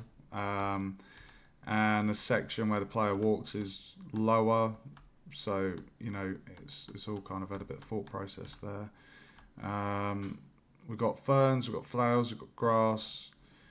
I'm not going to add in any little pebbles or stones. I don't really think that's too necessary. I mean, we've got that on the beach section. Up the top here, this is where I was going to just add in the water obstacle. So what I might do is just I might just create like, I don't know. Let's have a quick look at that thing you said. You said about a cube. Where was that? Volumes.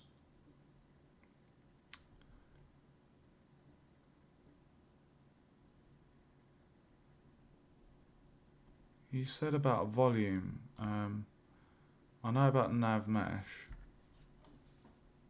Blocking volume.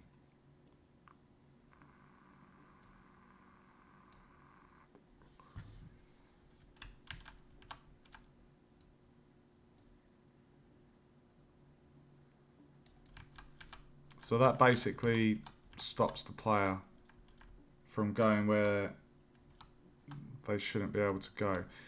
So I wonder if you can kind of scale that to...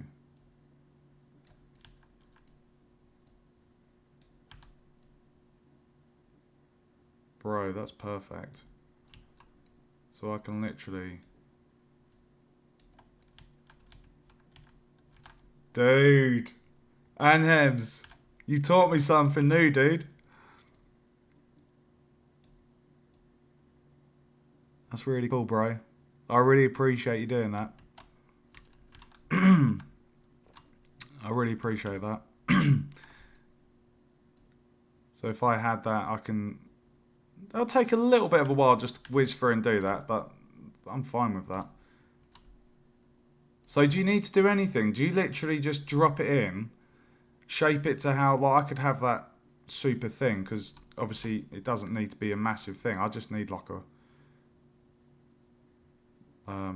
like that, really. Like a window panel.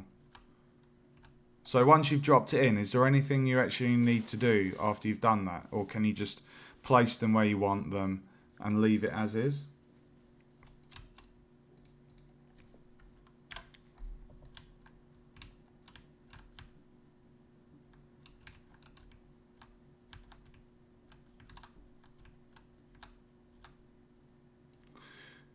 What did I want to do? I've done this landscaping section. I feel like I should...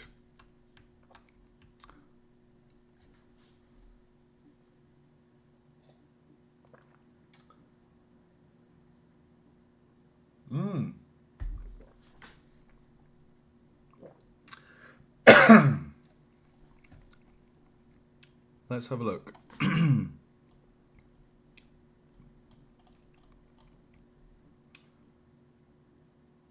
fill it in.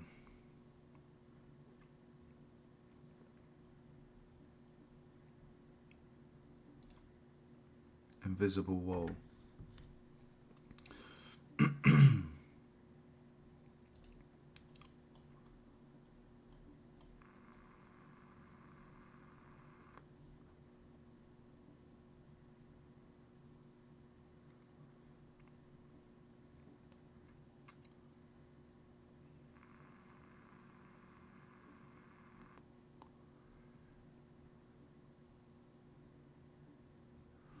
So if I put that in there, if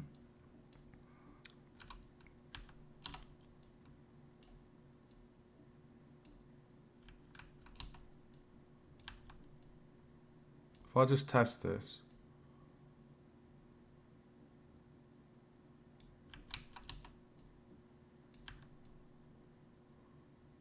let's give that a quick go.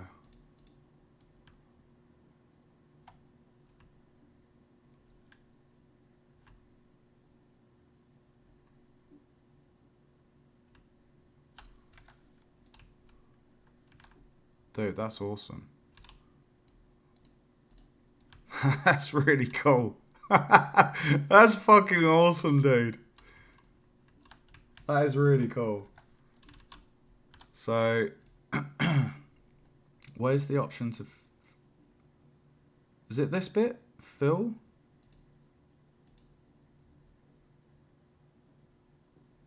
Display shaded volume. Is it that? Display...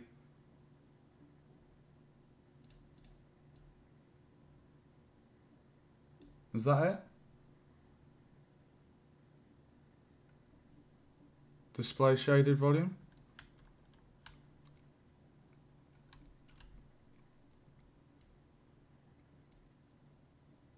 Perfect. Okay, I'll tell you what I might do actually. I might quickly just do this. Let's make a new folder and I'm going to call this... what should I call this?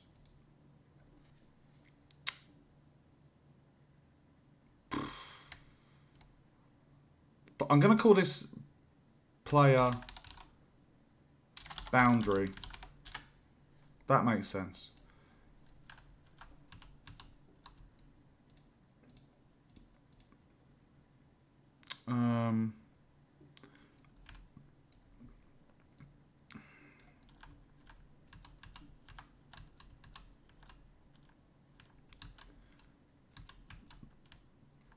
Let's quickly do that for what we've got.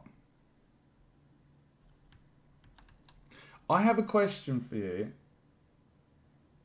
Oh, okay. So basically, if I was to create another one, I can select all of them and then I should be able to tick bulk select and untick the true. So just for development purposes, I could have it like this and then I can turn it off. So that'd be good. Let's duplicate that.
Sorry if I go quiet, I'm concentrating.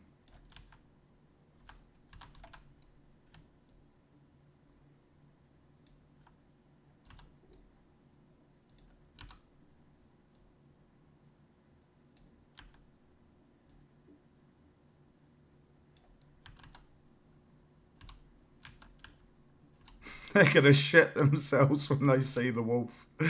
Oh, I love my Wolfie. I call him Wolfie. My little AI wolf. I don't know how many other colleagues or peers are going to be putting in an AI enemy. A few of them have said they're a bit. I don't know. They just didn't seem. I don't think they were too keen on it. Like a lot of work or something. But I personally didn't find it too hard to do at all. Like I followed the Unreal Engine's official documentation for doing AI, and it worked pretty damn good. So it was quite fun actually.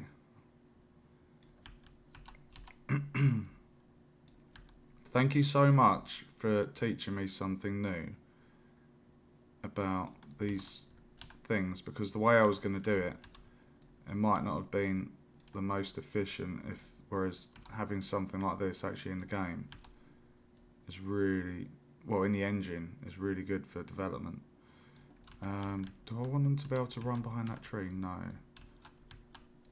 I'm going to just do that and shrink it and move that back.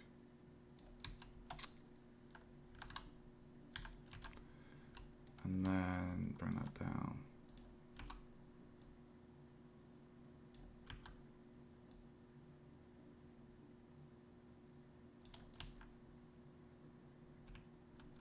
Look at that, dude.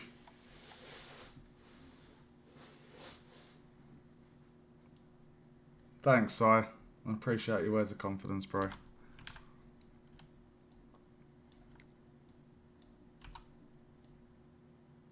I'm very competitive and I just want to get top marks, dude. I'm an achievement whore in my video games, and the same applies to the uni side of stuff. Like, I just want to get the best marks possible.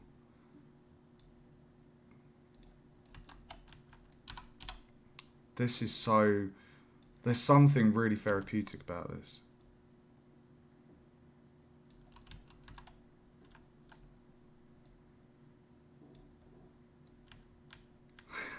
Cheers, Si. It'll be good. Have you there, have my family, my boys. Anyone else? That'd be great. Okay, I'm going to stretch this one out a bit more. I want to make sure that touches that one. And then bring that down.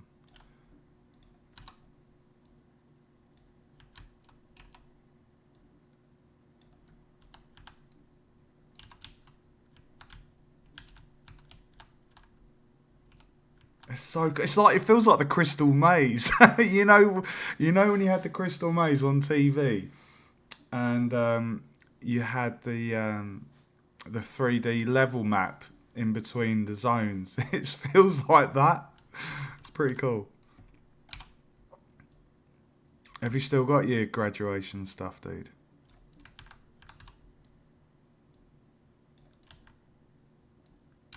Alright, let's duplicate that. Rotate. Shrink. And pull. Shaded volume. Oh! Hold on. Why is it putting them in player? I made a folder specifically for player boundary. What a bastard. I'll sort that out after. Okay. Make that one bigger.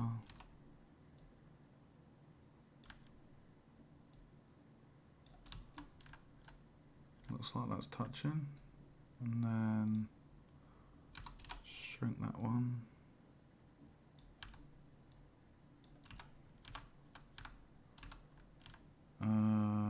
Yeah, I'm happy with that.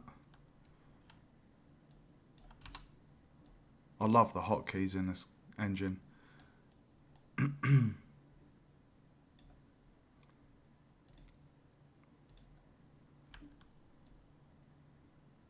So if I was to test this now. Oh, what you on about, dude? Anhems, they're not visible.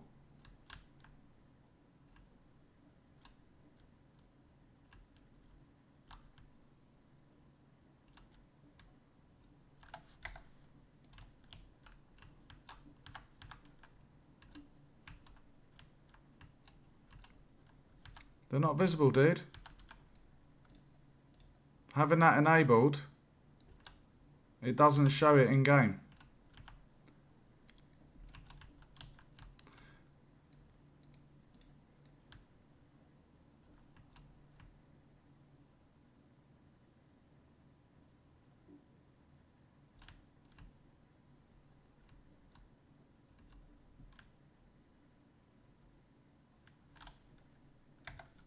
Oh, right, okay. Okay, let's get this one. Bring that down, rotate. And it's a bit annoying that by default it's not enabled, so I'm having to tick that every time.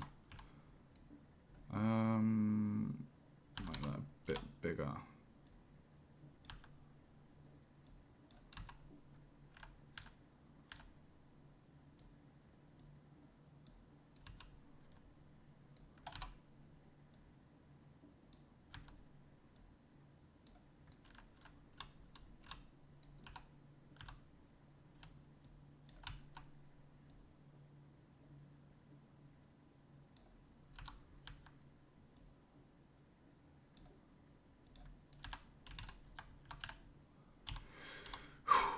I've got a question for you, Anhems.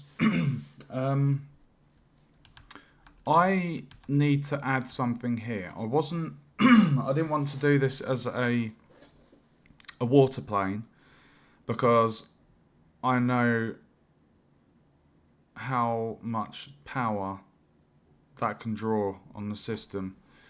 So I was thinking of adding like a fog effect or something, because I need one here and I need one here. What would you suggest? Because I kind of wanted it to be like a bit of a mist just for this area, so like the player can't really see behind them. Like they wouldn't even be able to see this edge here. It would just be like well, just, you know, somewhere that they can't kind of go to or see. I don't want them to see beyond that, basically.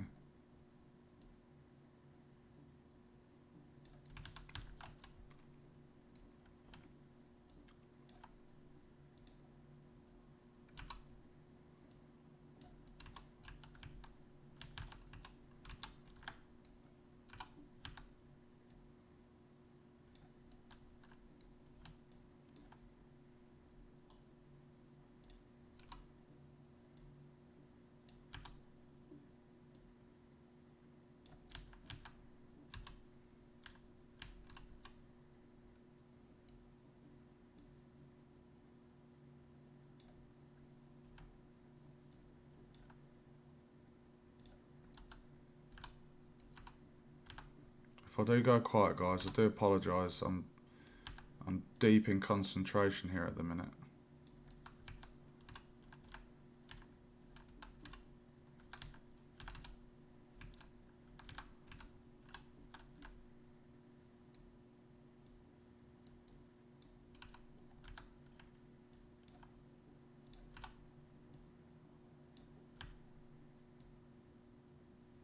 So a big shout out to Anhems for making me aware of this blocking volume, because how I planned to do this was originally by just creating planes, making them invisible to the player and having them block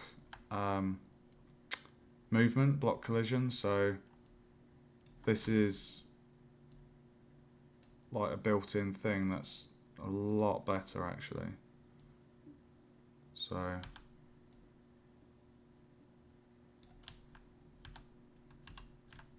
well, I don't want the player to be able to go up that hill. So I'm actually going to bring that one.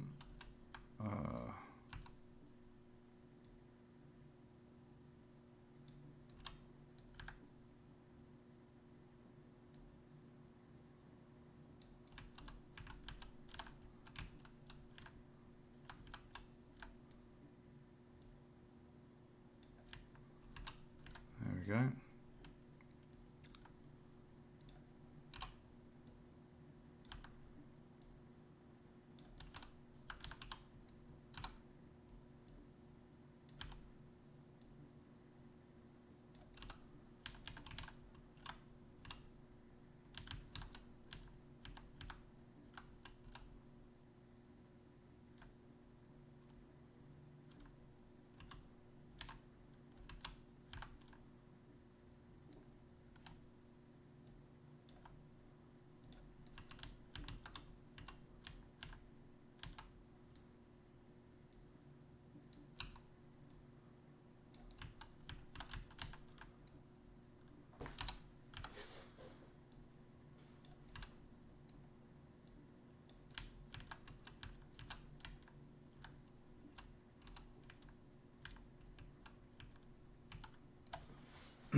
What do you mean, add a cliff down?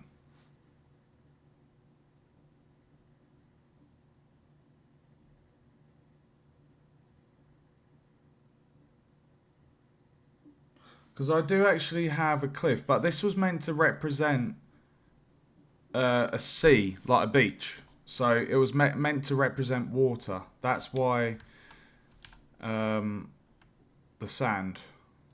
That's why the sand is there. So it could very much be like a mysterious washed ashore, and you know you can't see.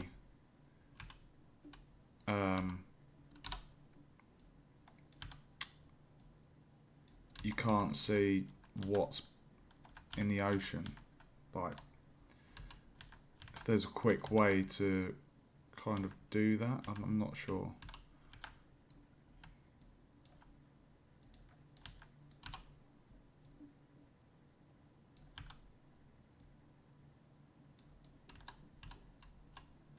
Is that touching? Yeah. Right.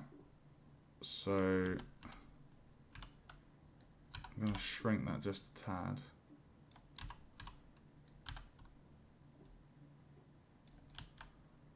And then one more.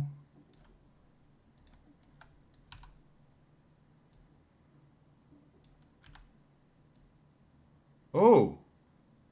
No. That's what I wanted.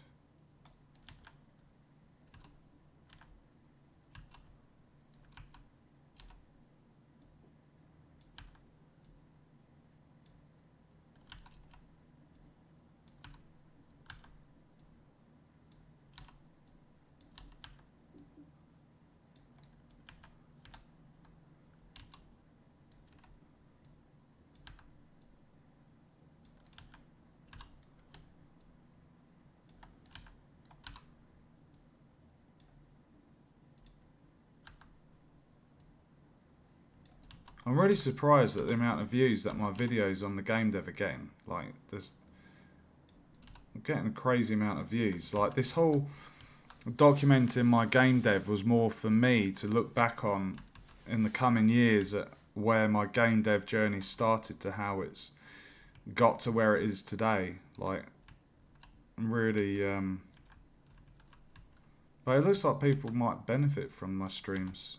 You know, learn something that they might not have known. I'm not sure. It's all it seems to be a really nice community, you know, where people help each other if they're struggling with certain things. It's how it should be, you know.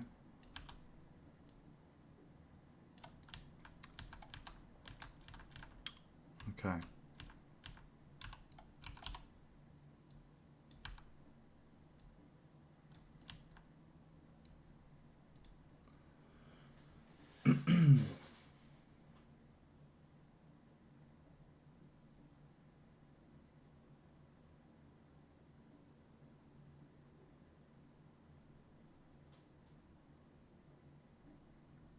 God, who knows, Si?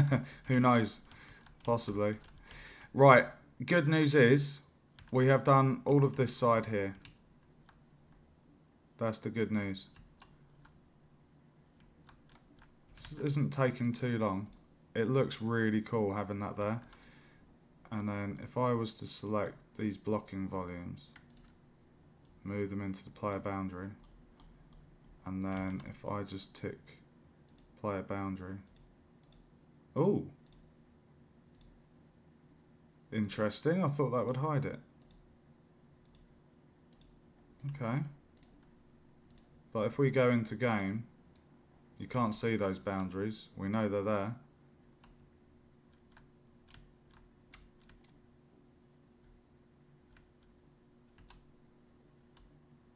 We know they're there.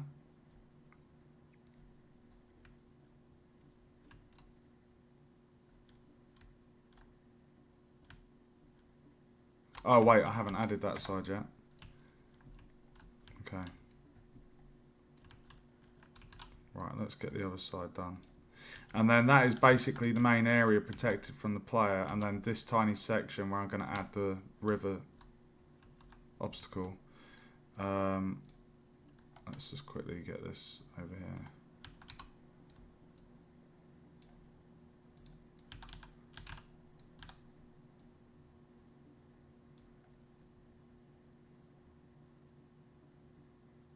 Yeah, well, dude, like I say, mate, the navigational, the blocking volume, I didn't know that existed. The way I was going to do it seems like it wouldn't have been the most efficient. The fact that they have a feature with this is just, well, it's perfect, and I'm very grateful that you made me aware of that, dude. So thank you. Thank you very much.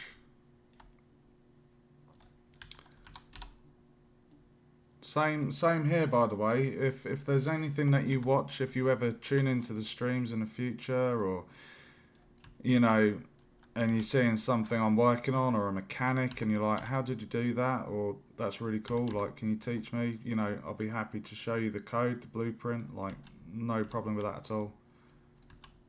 I had someone tune in to a stream, God, it was a while back, and I was so in depth with the development, I didn't see their comment in time, and they were asking about, I think it was like an electric generator or something, and it was to do with lights, I think, and I had that functioning light switch, and I thought, well, that would have probably helped them with whatever they were trying to achieve. So, you know, it's the same here. Like, if you see anything and you want to know how it works, how I got it working, I'm more than happy to share the knowledge.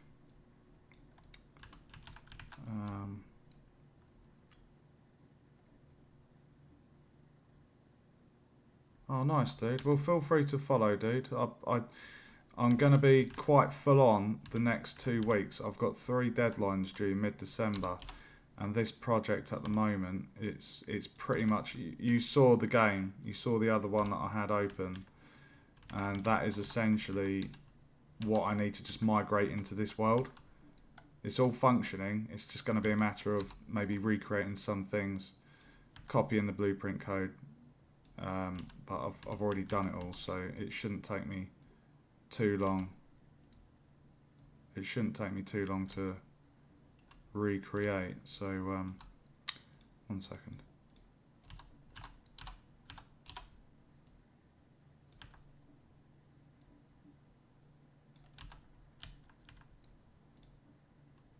Yeah, so basically I'm going to be doing probably quite a few more streams over the next few days. I'm going to be doing some tomorrow night. I need to get this project wrapped up.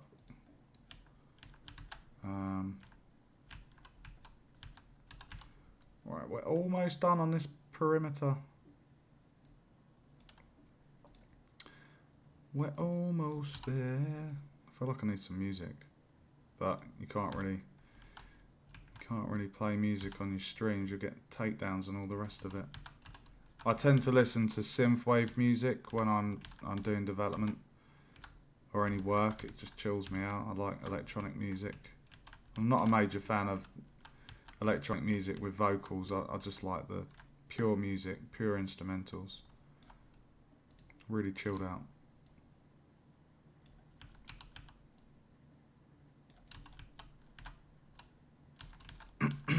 Nearly done.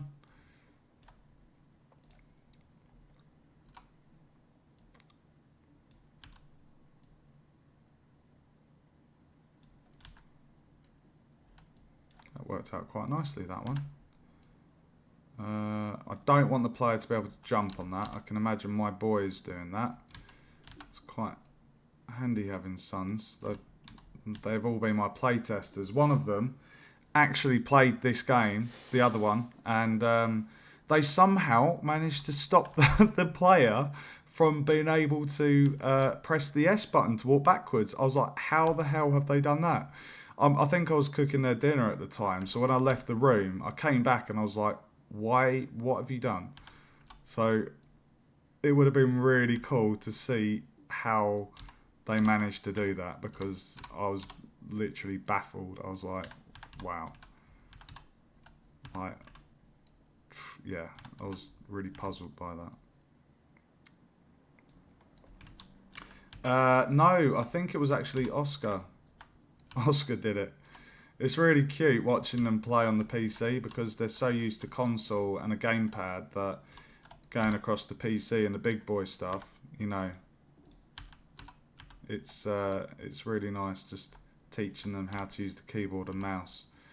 But they're getting really good at it. They're picking it up fairly quick, which is really nice to see.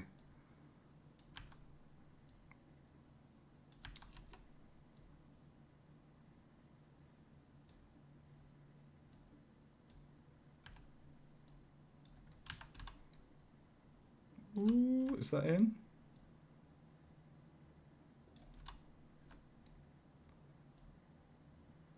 That looks good to me. Save. Whew. Hey, we got spam. Thanks for joining. Honestly, they're great. My kids are different ages, so my eldest literally tries to break the game.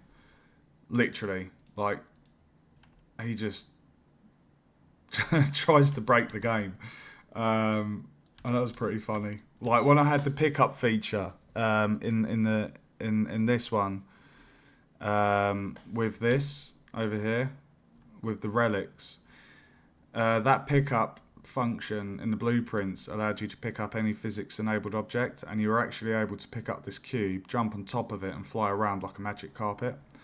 And I'd actually already discovered that myself, so I knew it needed sorting, and when he was asleep I basically fixed it, and I added in a boolean to check if the player it was a boolean check on the tag of the component that was picked up, so it would not let you pick up anything unless it had a specific tag.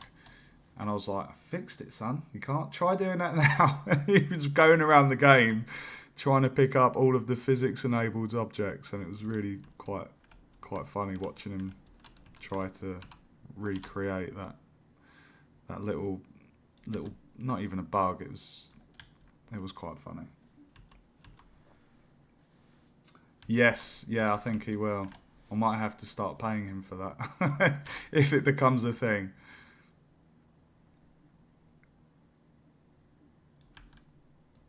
I'll tell you what, I'm getting so much enjoyment out of making games. Like, I still find time to chill out and play a bit of Rocket League or a bit of Titan Quest in between breaks, like, but I'm getting so much enjoyment out of actually making games. Like, I know these are uni projects, but this game I'm actually making at the minute, I know it's a uni project, but I could easily adapt this to an actual game. Like, the amount I'm learning, it's just so fun. You make the rules, you decide how things go, how you want them, how much damage to take from things, how the layout, the level design, like everything. There is so much to it, and it's so fulfilling. And when you get things, when you come across a problem and you're like, you know, and I've been stumped a few times during this process. When you come across a problem and you just can't figure it out, you have a break, you come back, and then you sort it out. It's almost like beating a Dark Souls boss. That feeling of like, yes, like you've done something like really good there. You know, it's a great feeling. It was always a childhood dream to actually work in video games, so it's kind of nice that I'm pursuing that. I know quite late in life, but better late than never, as they say.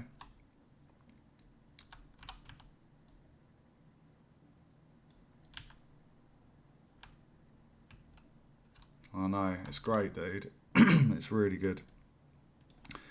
The world is my oyster.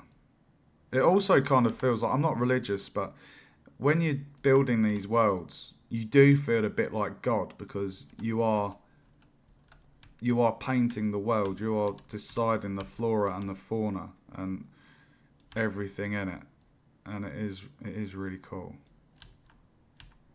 But I didn't make this in 7 days. That's the only difference. Oh, that's funny. Let's bring this one down there. Shrink it down.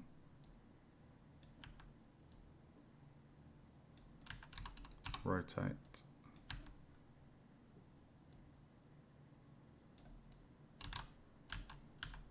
It's quite tricky getting some of these certain areas, because you don't want to completely block off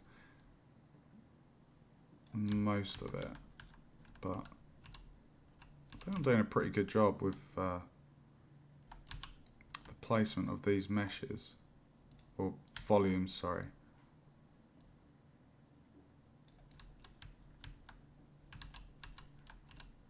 Is that one in line?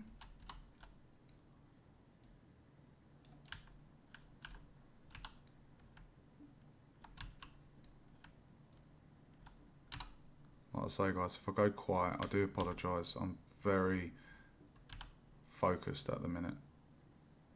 Very, very focused. I'm getting up to a very tricky bit here. It's getting a bit higgledy-piggledy.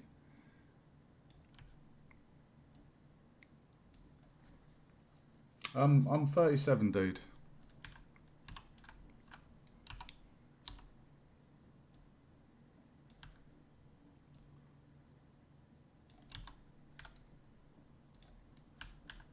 Okay, I'm gonna add a tiny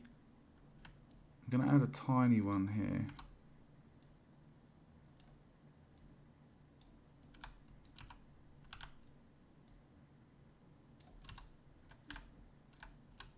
That looks... Ooh, actually, I'm going to bring this one back, rotate, shrink.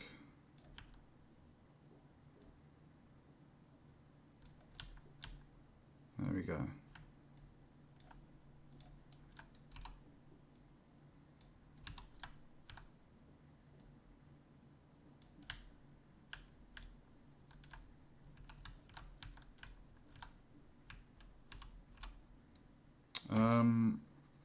I can stretch this one out actually,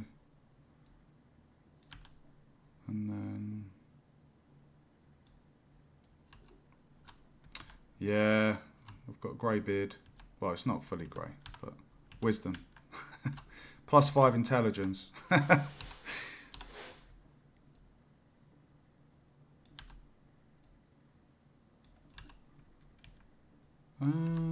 I feel like I need to shrink that a little bit.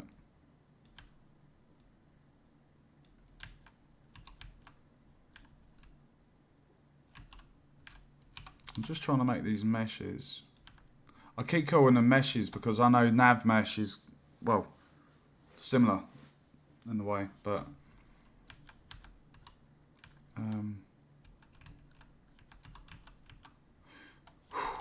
God, I'm getting hot doing this.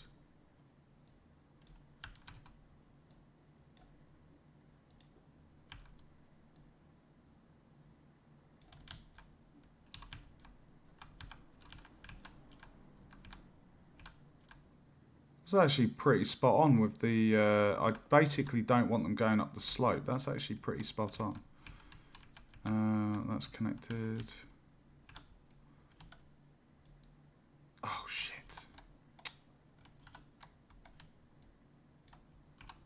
Push the right mouse button accidentally there. Let's do that.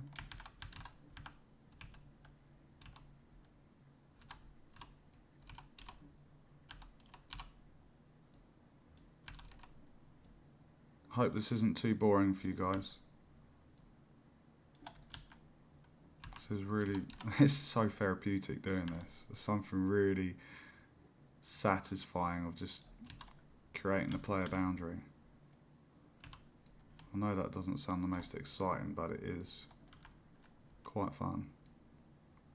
Right, so this next bit, what I'm going to do, I'm going to quickly duplicate this one and bring that up there, because this little alleyway is going to be the trap gauntlet. So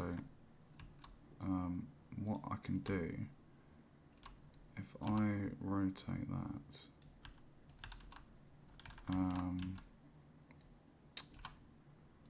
see if I can connect that over there.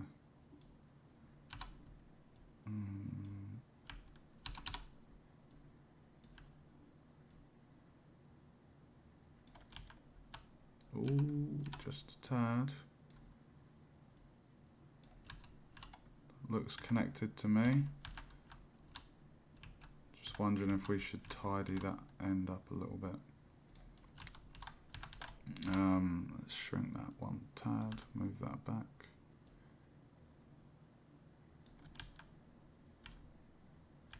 That looks pretty good to me.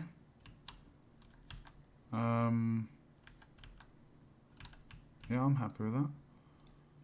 Bring that down. We're almost done. I wish I'd timed this. I wish I had timed how long this has taken to do this boundary. Obviously I'm going to have to do a tiny bit more when I add in the other section.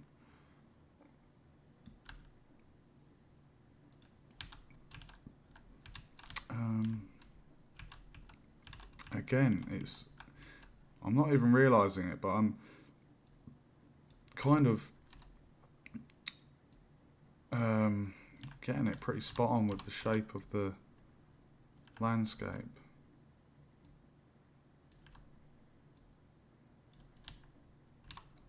Shrink it a tiny bit more.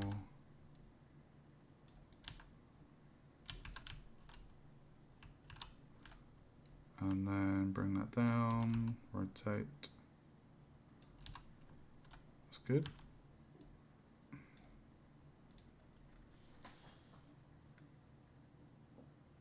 Oh, nice, dude. Yeah, they are basically meshes, aren't they? Essentially. You are coding away, Si. Always coding. You should get into Unreal, dude. I think you'd enjoy the blueprints. There's something really satisfying about connecting the nodes. Do you refer, Anhems, do you refer... I refer to the blueprints at times like a bowl of spaghetti, you know, where the nodes get a bit crazy and colourful. And I just refer to it as like spaghetti when it gets all messy.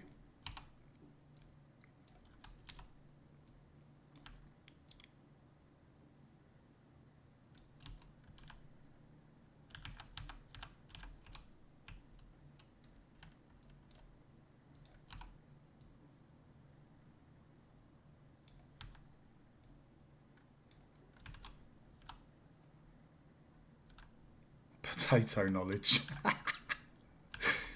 Oh. Speaking of potatoes, I made a banging roast dinner earlier. So good. Chicken was beautiful.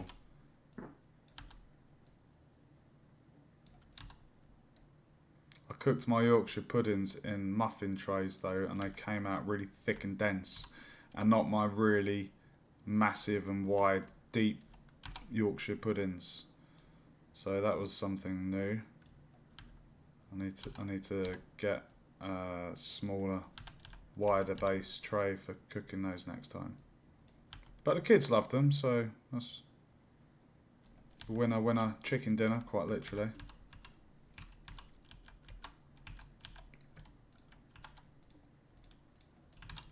We're almost there, guys. Almost there. Victory is near. Victory.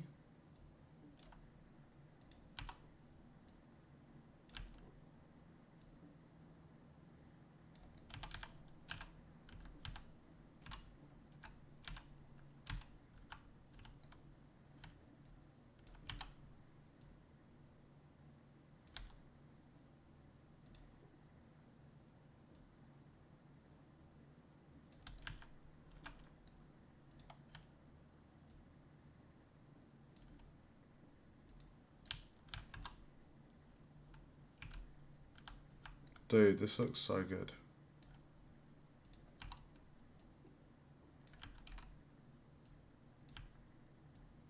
Oh. No, we don't want to go up.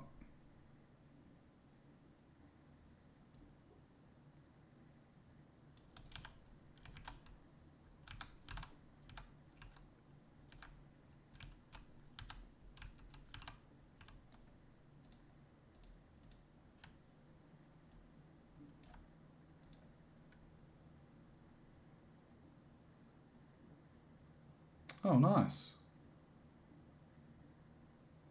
Electric nodes. That sounds pretty cool, dude. Sounds like a bit of a cheaty way. I don't know if the university would be happy if I started using that to keep tidy thingies. That's... I quite like the process of tidying up the blueprints when they get a bit crazy. Right, there we go. We've done it. It really does look like a fallopian tube. Or some weird stag thing. That is really strange. Right. Both areas. Look at that. Let's give it a quick playtest.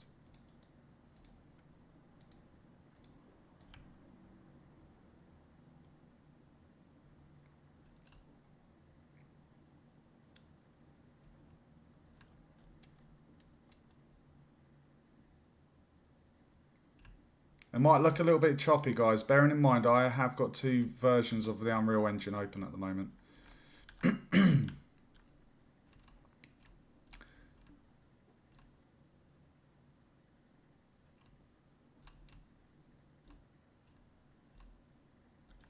Oh, so satisfying. Ooh.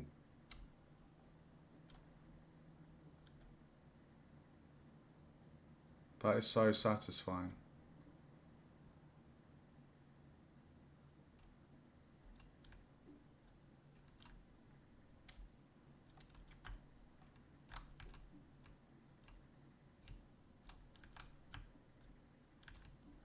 I should get my boys to test this. Just be like, boys, try and run around the level, see if you can climb the hills.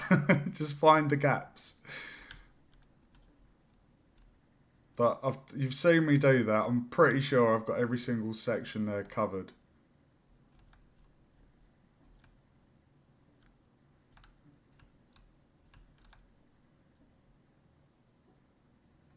Ah.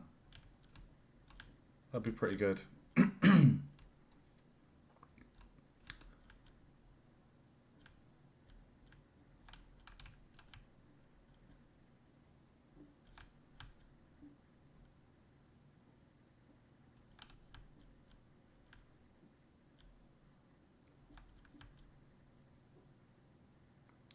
Okay, the last birch tree, I need to adjust that ever so slightly.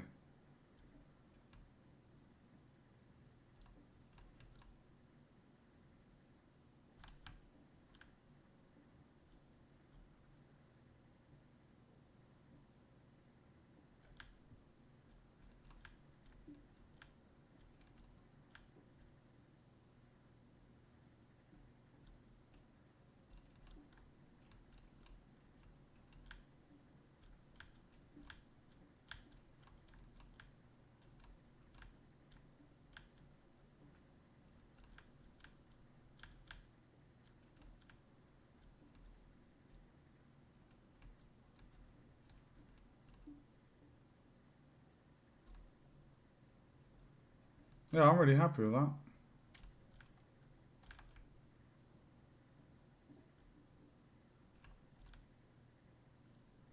Really happy with that.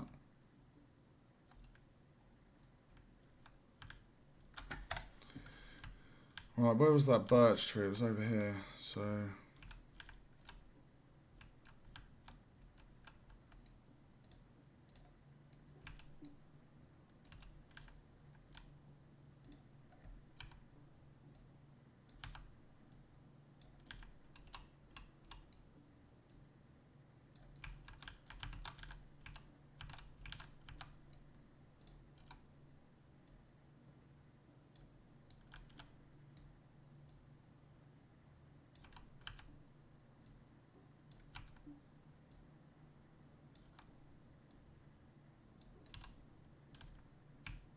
let's test that.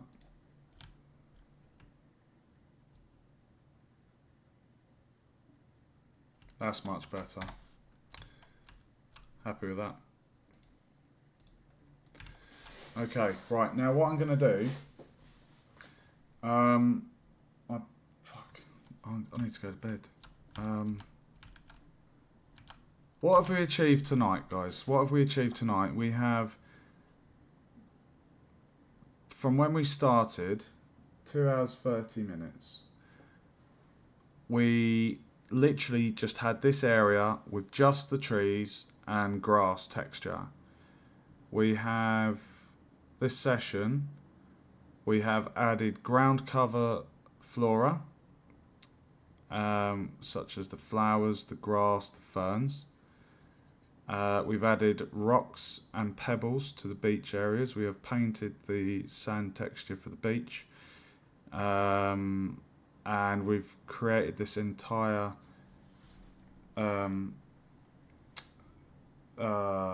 blocking volume.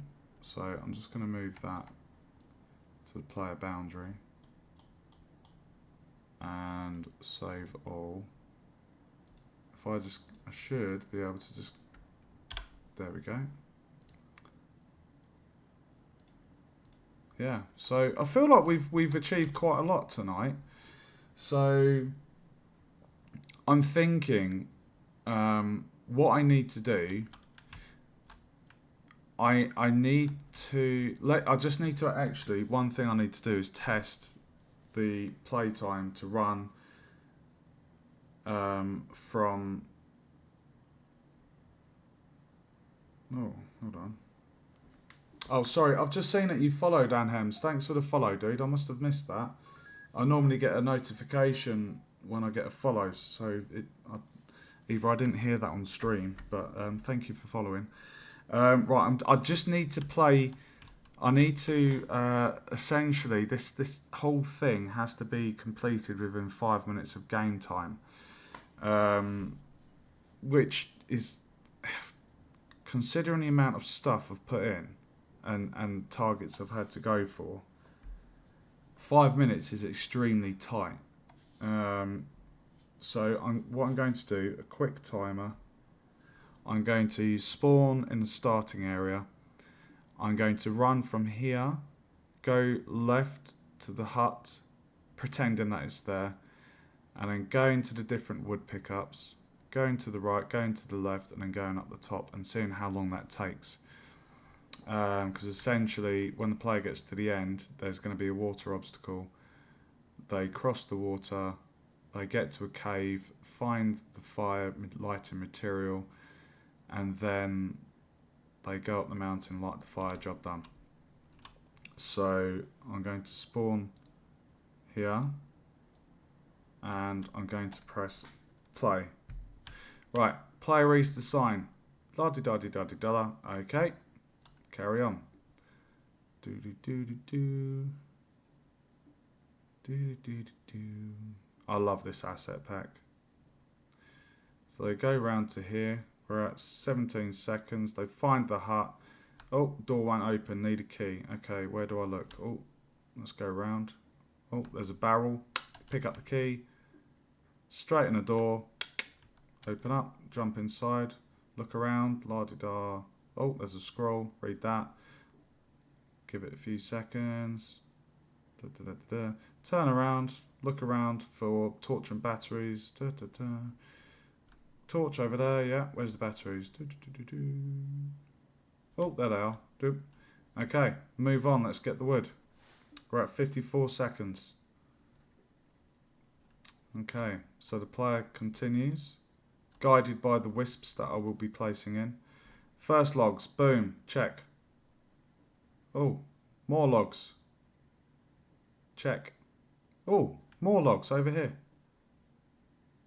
Check. Moving hazard. Jump.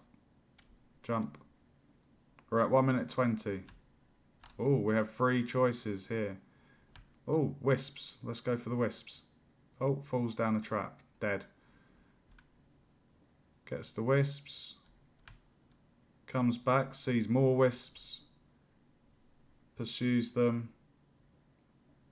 Has an engagement with the wolf. Runs around, collects the wisps. And then comes back out. This is, I'm gonna give 10 seconds here.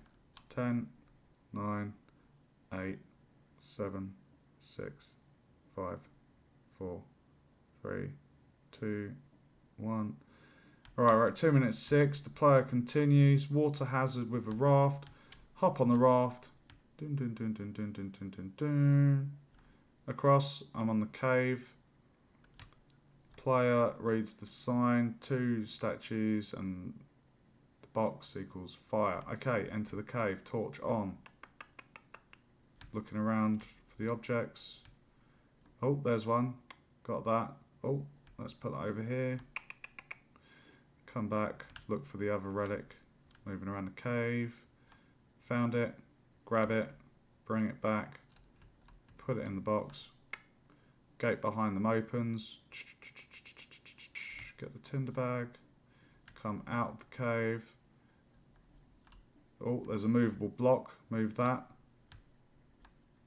jump, there's another one, push that, jump.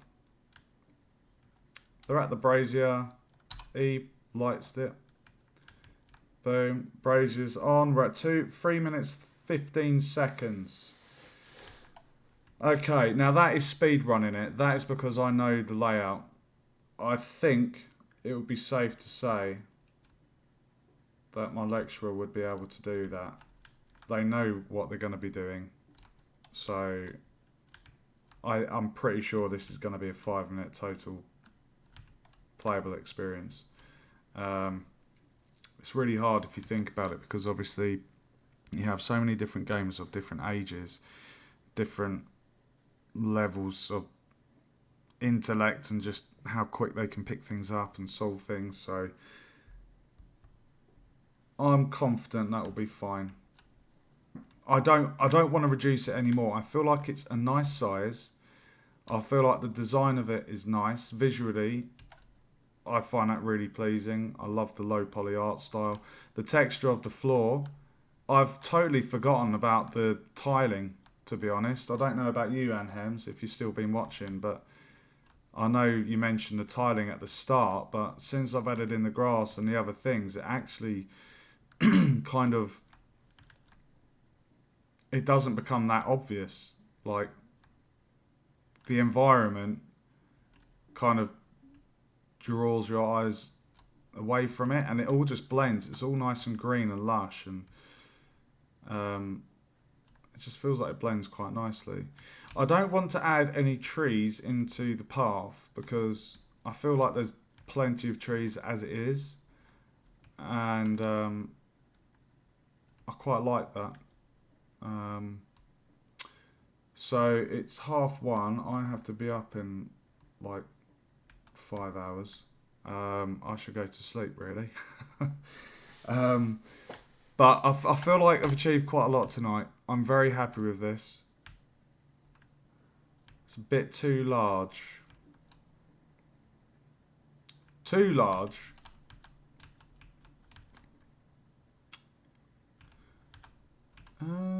Well, the problem is if I scaled that down, I think it would be, I don't know. Like if you compare the side, those are leaf blades. Those are leaf blades of grass. They're kind of close to what the other leaf blades are. Yeah, I remember you saying that, dude. If I close my other project,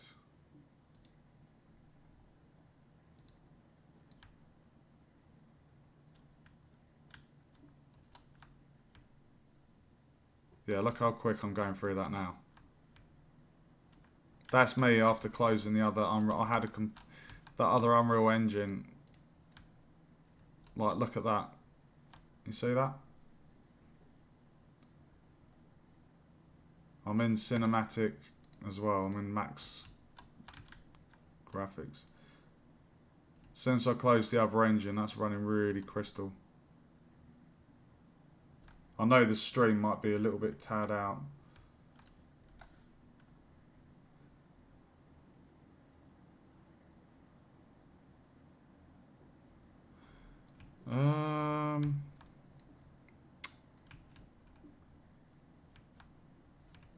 Where is that?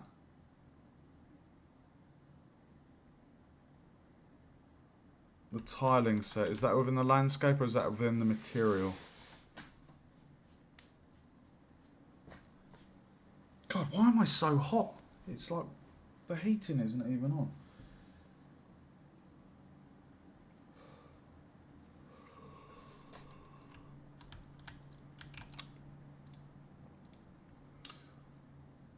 In the material.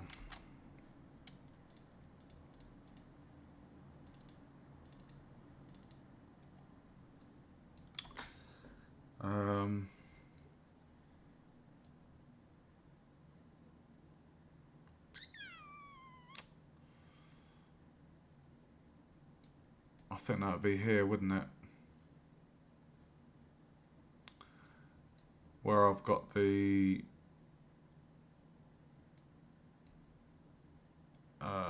default tiling.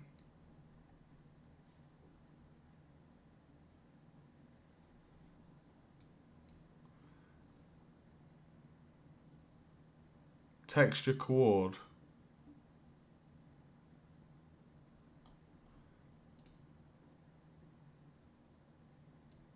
Oh.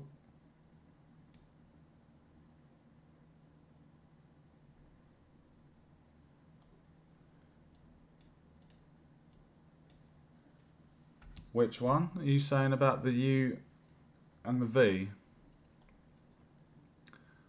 Doing it as 1.2.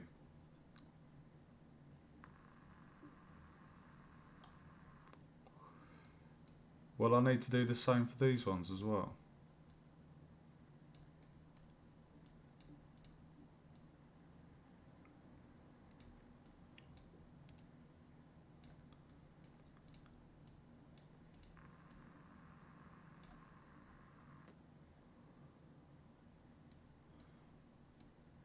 Okay, let's give it a go. Right. If I put that there, we can see. We'll be able to see it.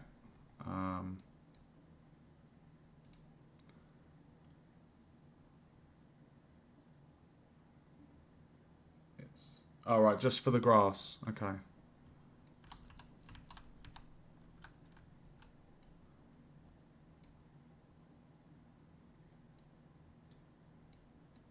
So not the micro alpha tiling. If I do the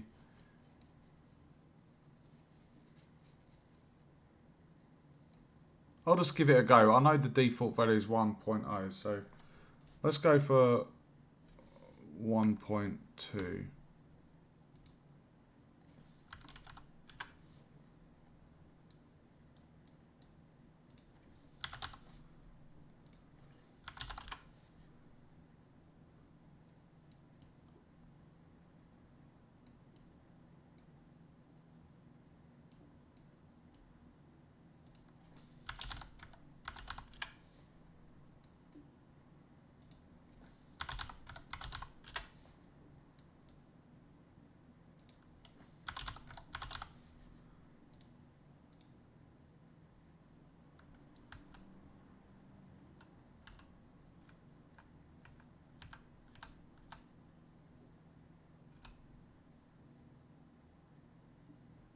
Do you notice a change? A massive change?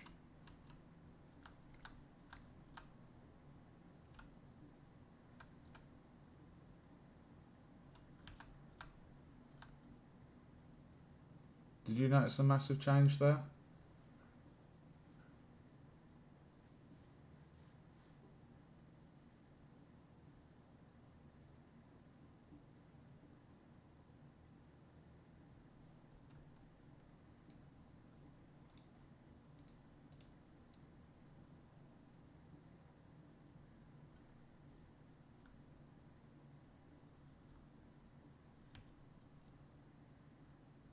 Hmm.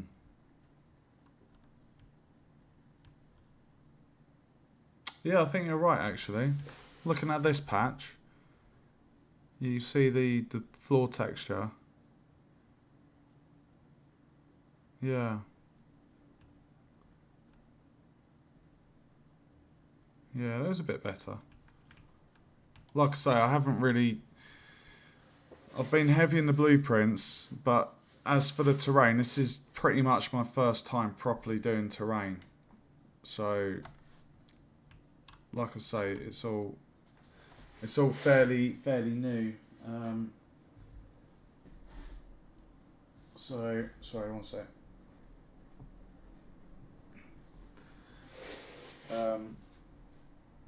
Yeah, it's all fairly new. Sorry, I think my kids have knocked my desk. Little bastards. There we go. Sorry, they've been running a bit rampant this weekend. My living room is also my office, so not the best when you've got lots of kids. Okay, yeah, okay. If you think... Okay, yeah, I mean, I've taken your advice on that and amended the figures, so I agree with you. It does... yeah, if we just go back in quickly. Yeah, the blades do match a bit better now, so...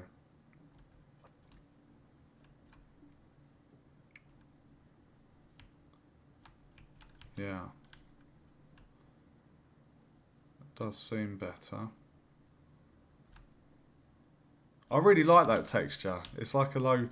I wanted a pixelated look because all the assets are low poly, and I just wanted a kind of pixelated, not high detail texture because it wouldn't fit with the overall look of the level, you know? Whereas now it's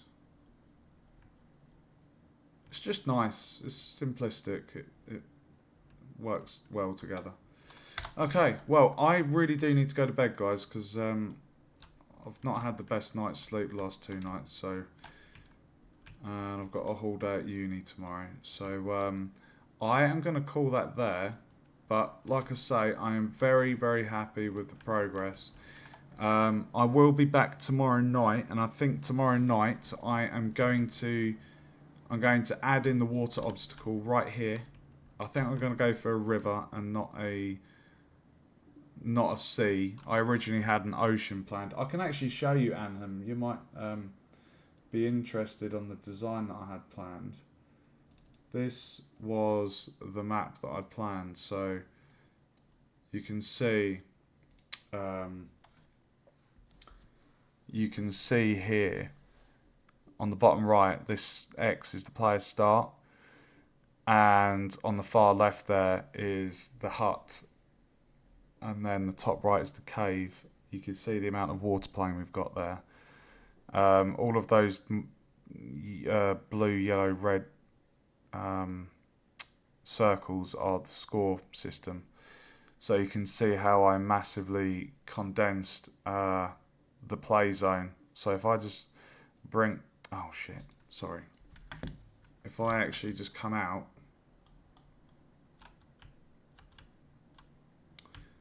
And if you just see the difference here. Oh my god. What? Where is the thing? Oh, it's there. If I just shrink that. There we go. Okay, so that's really good having that side by side. So you can see that what I had designed is roughly 15, 15 to 18 minutes playtime, I would estimate. And I think I just got so, I don't know, I just fell in love with this project that I somehow missed the key point that it had to be like a maximum of 5 minutes playtime to complete the objectives. And like I say, this is a uni assignment, so it's not, you know, planned for like any kind of release into the public. It's just for the assignment to be marked on our blueprint design, our blueprints themselves, functionality, bugs, player experience, all sorts of things. So you can see, looking at the map there, how I've massively reduced the distance between player start and the hut. And then if you look on that map, where you see the mushroom rings, those mushroom rings are basically each point where the player has to pick up a piece of wood. And if you look at the bird's eye view of our map, to up and left a bit from the sand plane where we had the 3 birch trees, I've now condensed it. Instead of 10 separate birch trees with log pickups, I've condensed it down to 3 birch trees. 2 will have a stack of 4 logs and 1 will have a stack of 2. So essentially it's 3 pickups that totaled an integer of 10, as opposed to 10 individual 1 integer pickups. So I've reduced the time it takes for the player to accumulate the logs, and then those 2 circle areas on the left, not on the map, I'm on about the actual game design on the engine at the moment. That left hand side is going to be the AI enemy I have. It's going to have some high scoring wisps in there. And then the right hand side is going to have the static insta-kill trap, again with some high scoring wisps. And the gauntlet before that area that leads up to that kind of 3-point path, that's going to have the moving trap with the log spikes. So yeah, it's quite good. It's a shame because I really, really wanted to build that map that you can see there, which I made in Photoshop. So yeah, it's the next thing to do tomorrow night, guys. I will add in the water plane. I will build the mountain and the cave that goes inside it, and the cave will have the puzzle element. I need to figure out how to put in a kind of mist effect to those 2 sandy bits at the bottom of the map. And then I want to start migrating across the blueprint code for all the elements. And I basically need to have a checklist for myself, because I know all of the things I need to have in there. The thing that's going to take the longest probably is reconstructing the hut. The hut is made up of lots of different assets, because I didn't have an asset for a building, so I basically constructed a hut out of multiple assets. And the quickest way that I can think of doing that is just, I know there is some kind of feature about migrating stuff across, but I would much rather just recreate it without any problems in the code or creating any bugs. So yeah, I will probably try and do that tomorrow.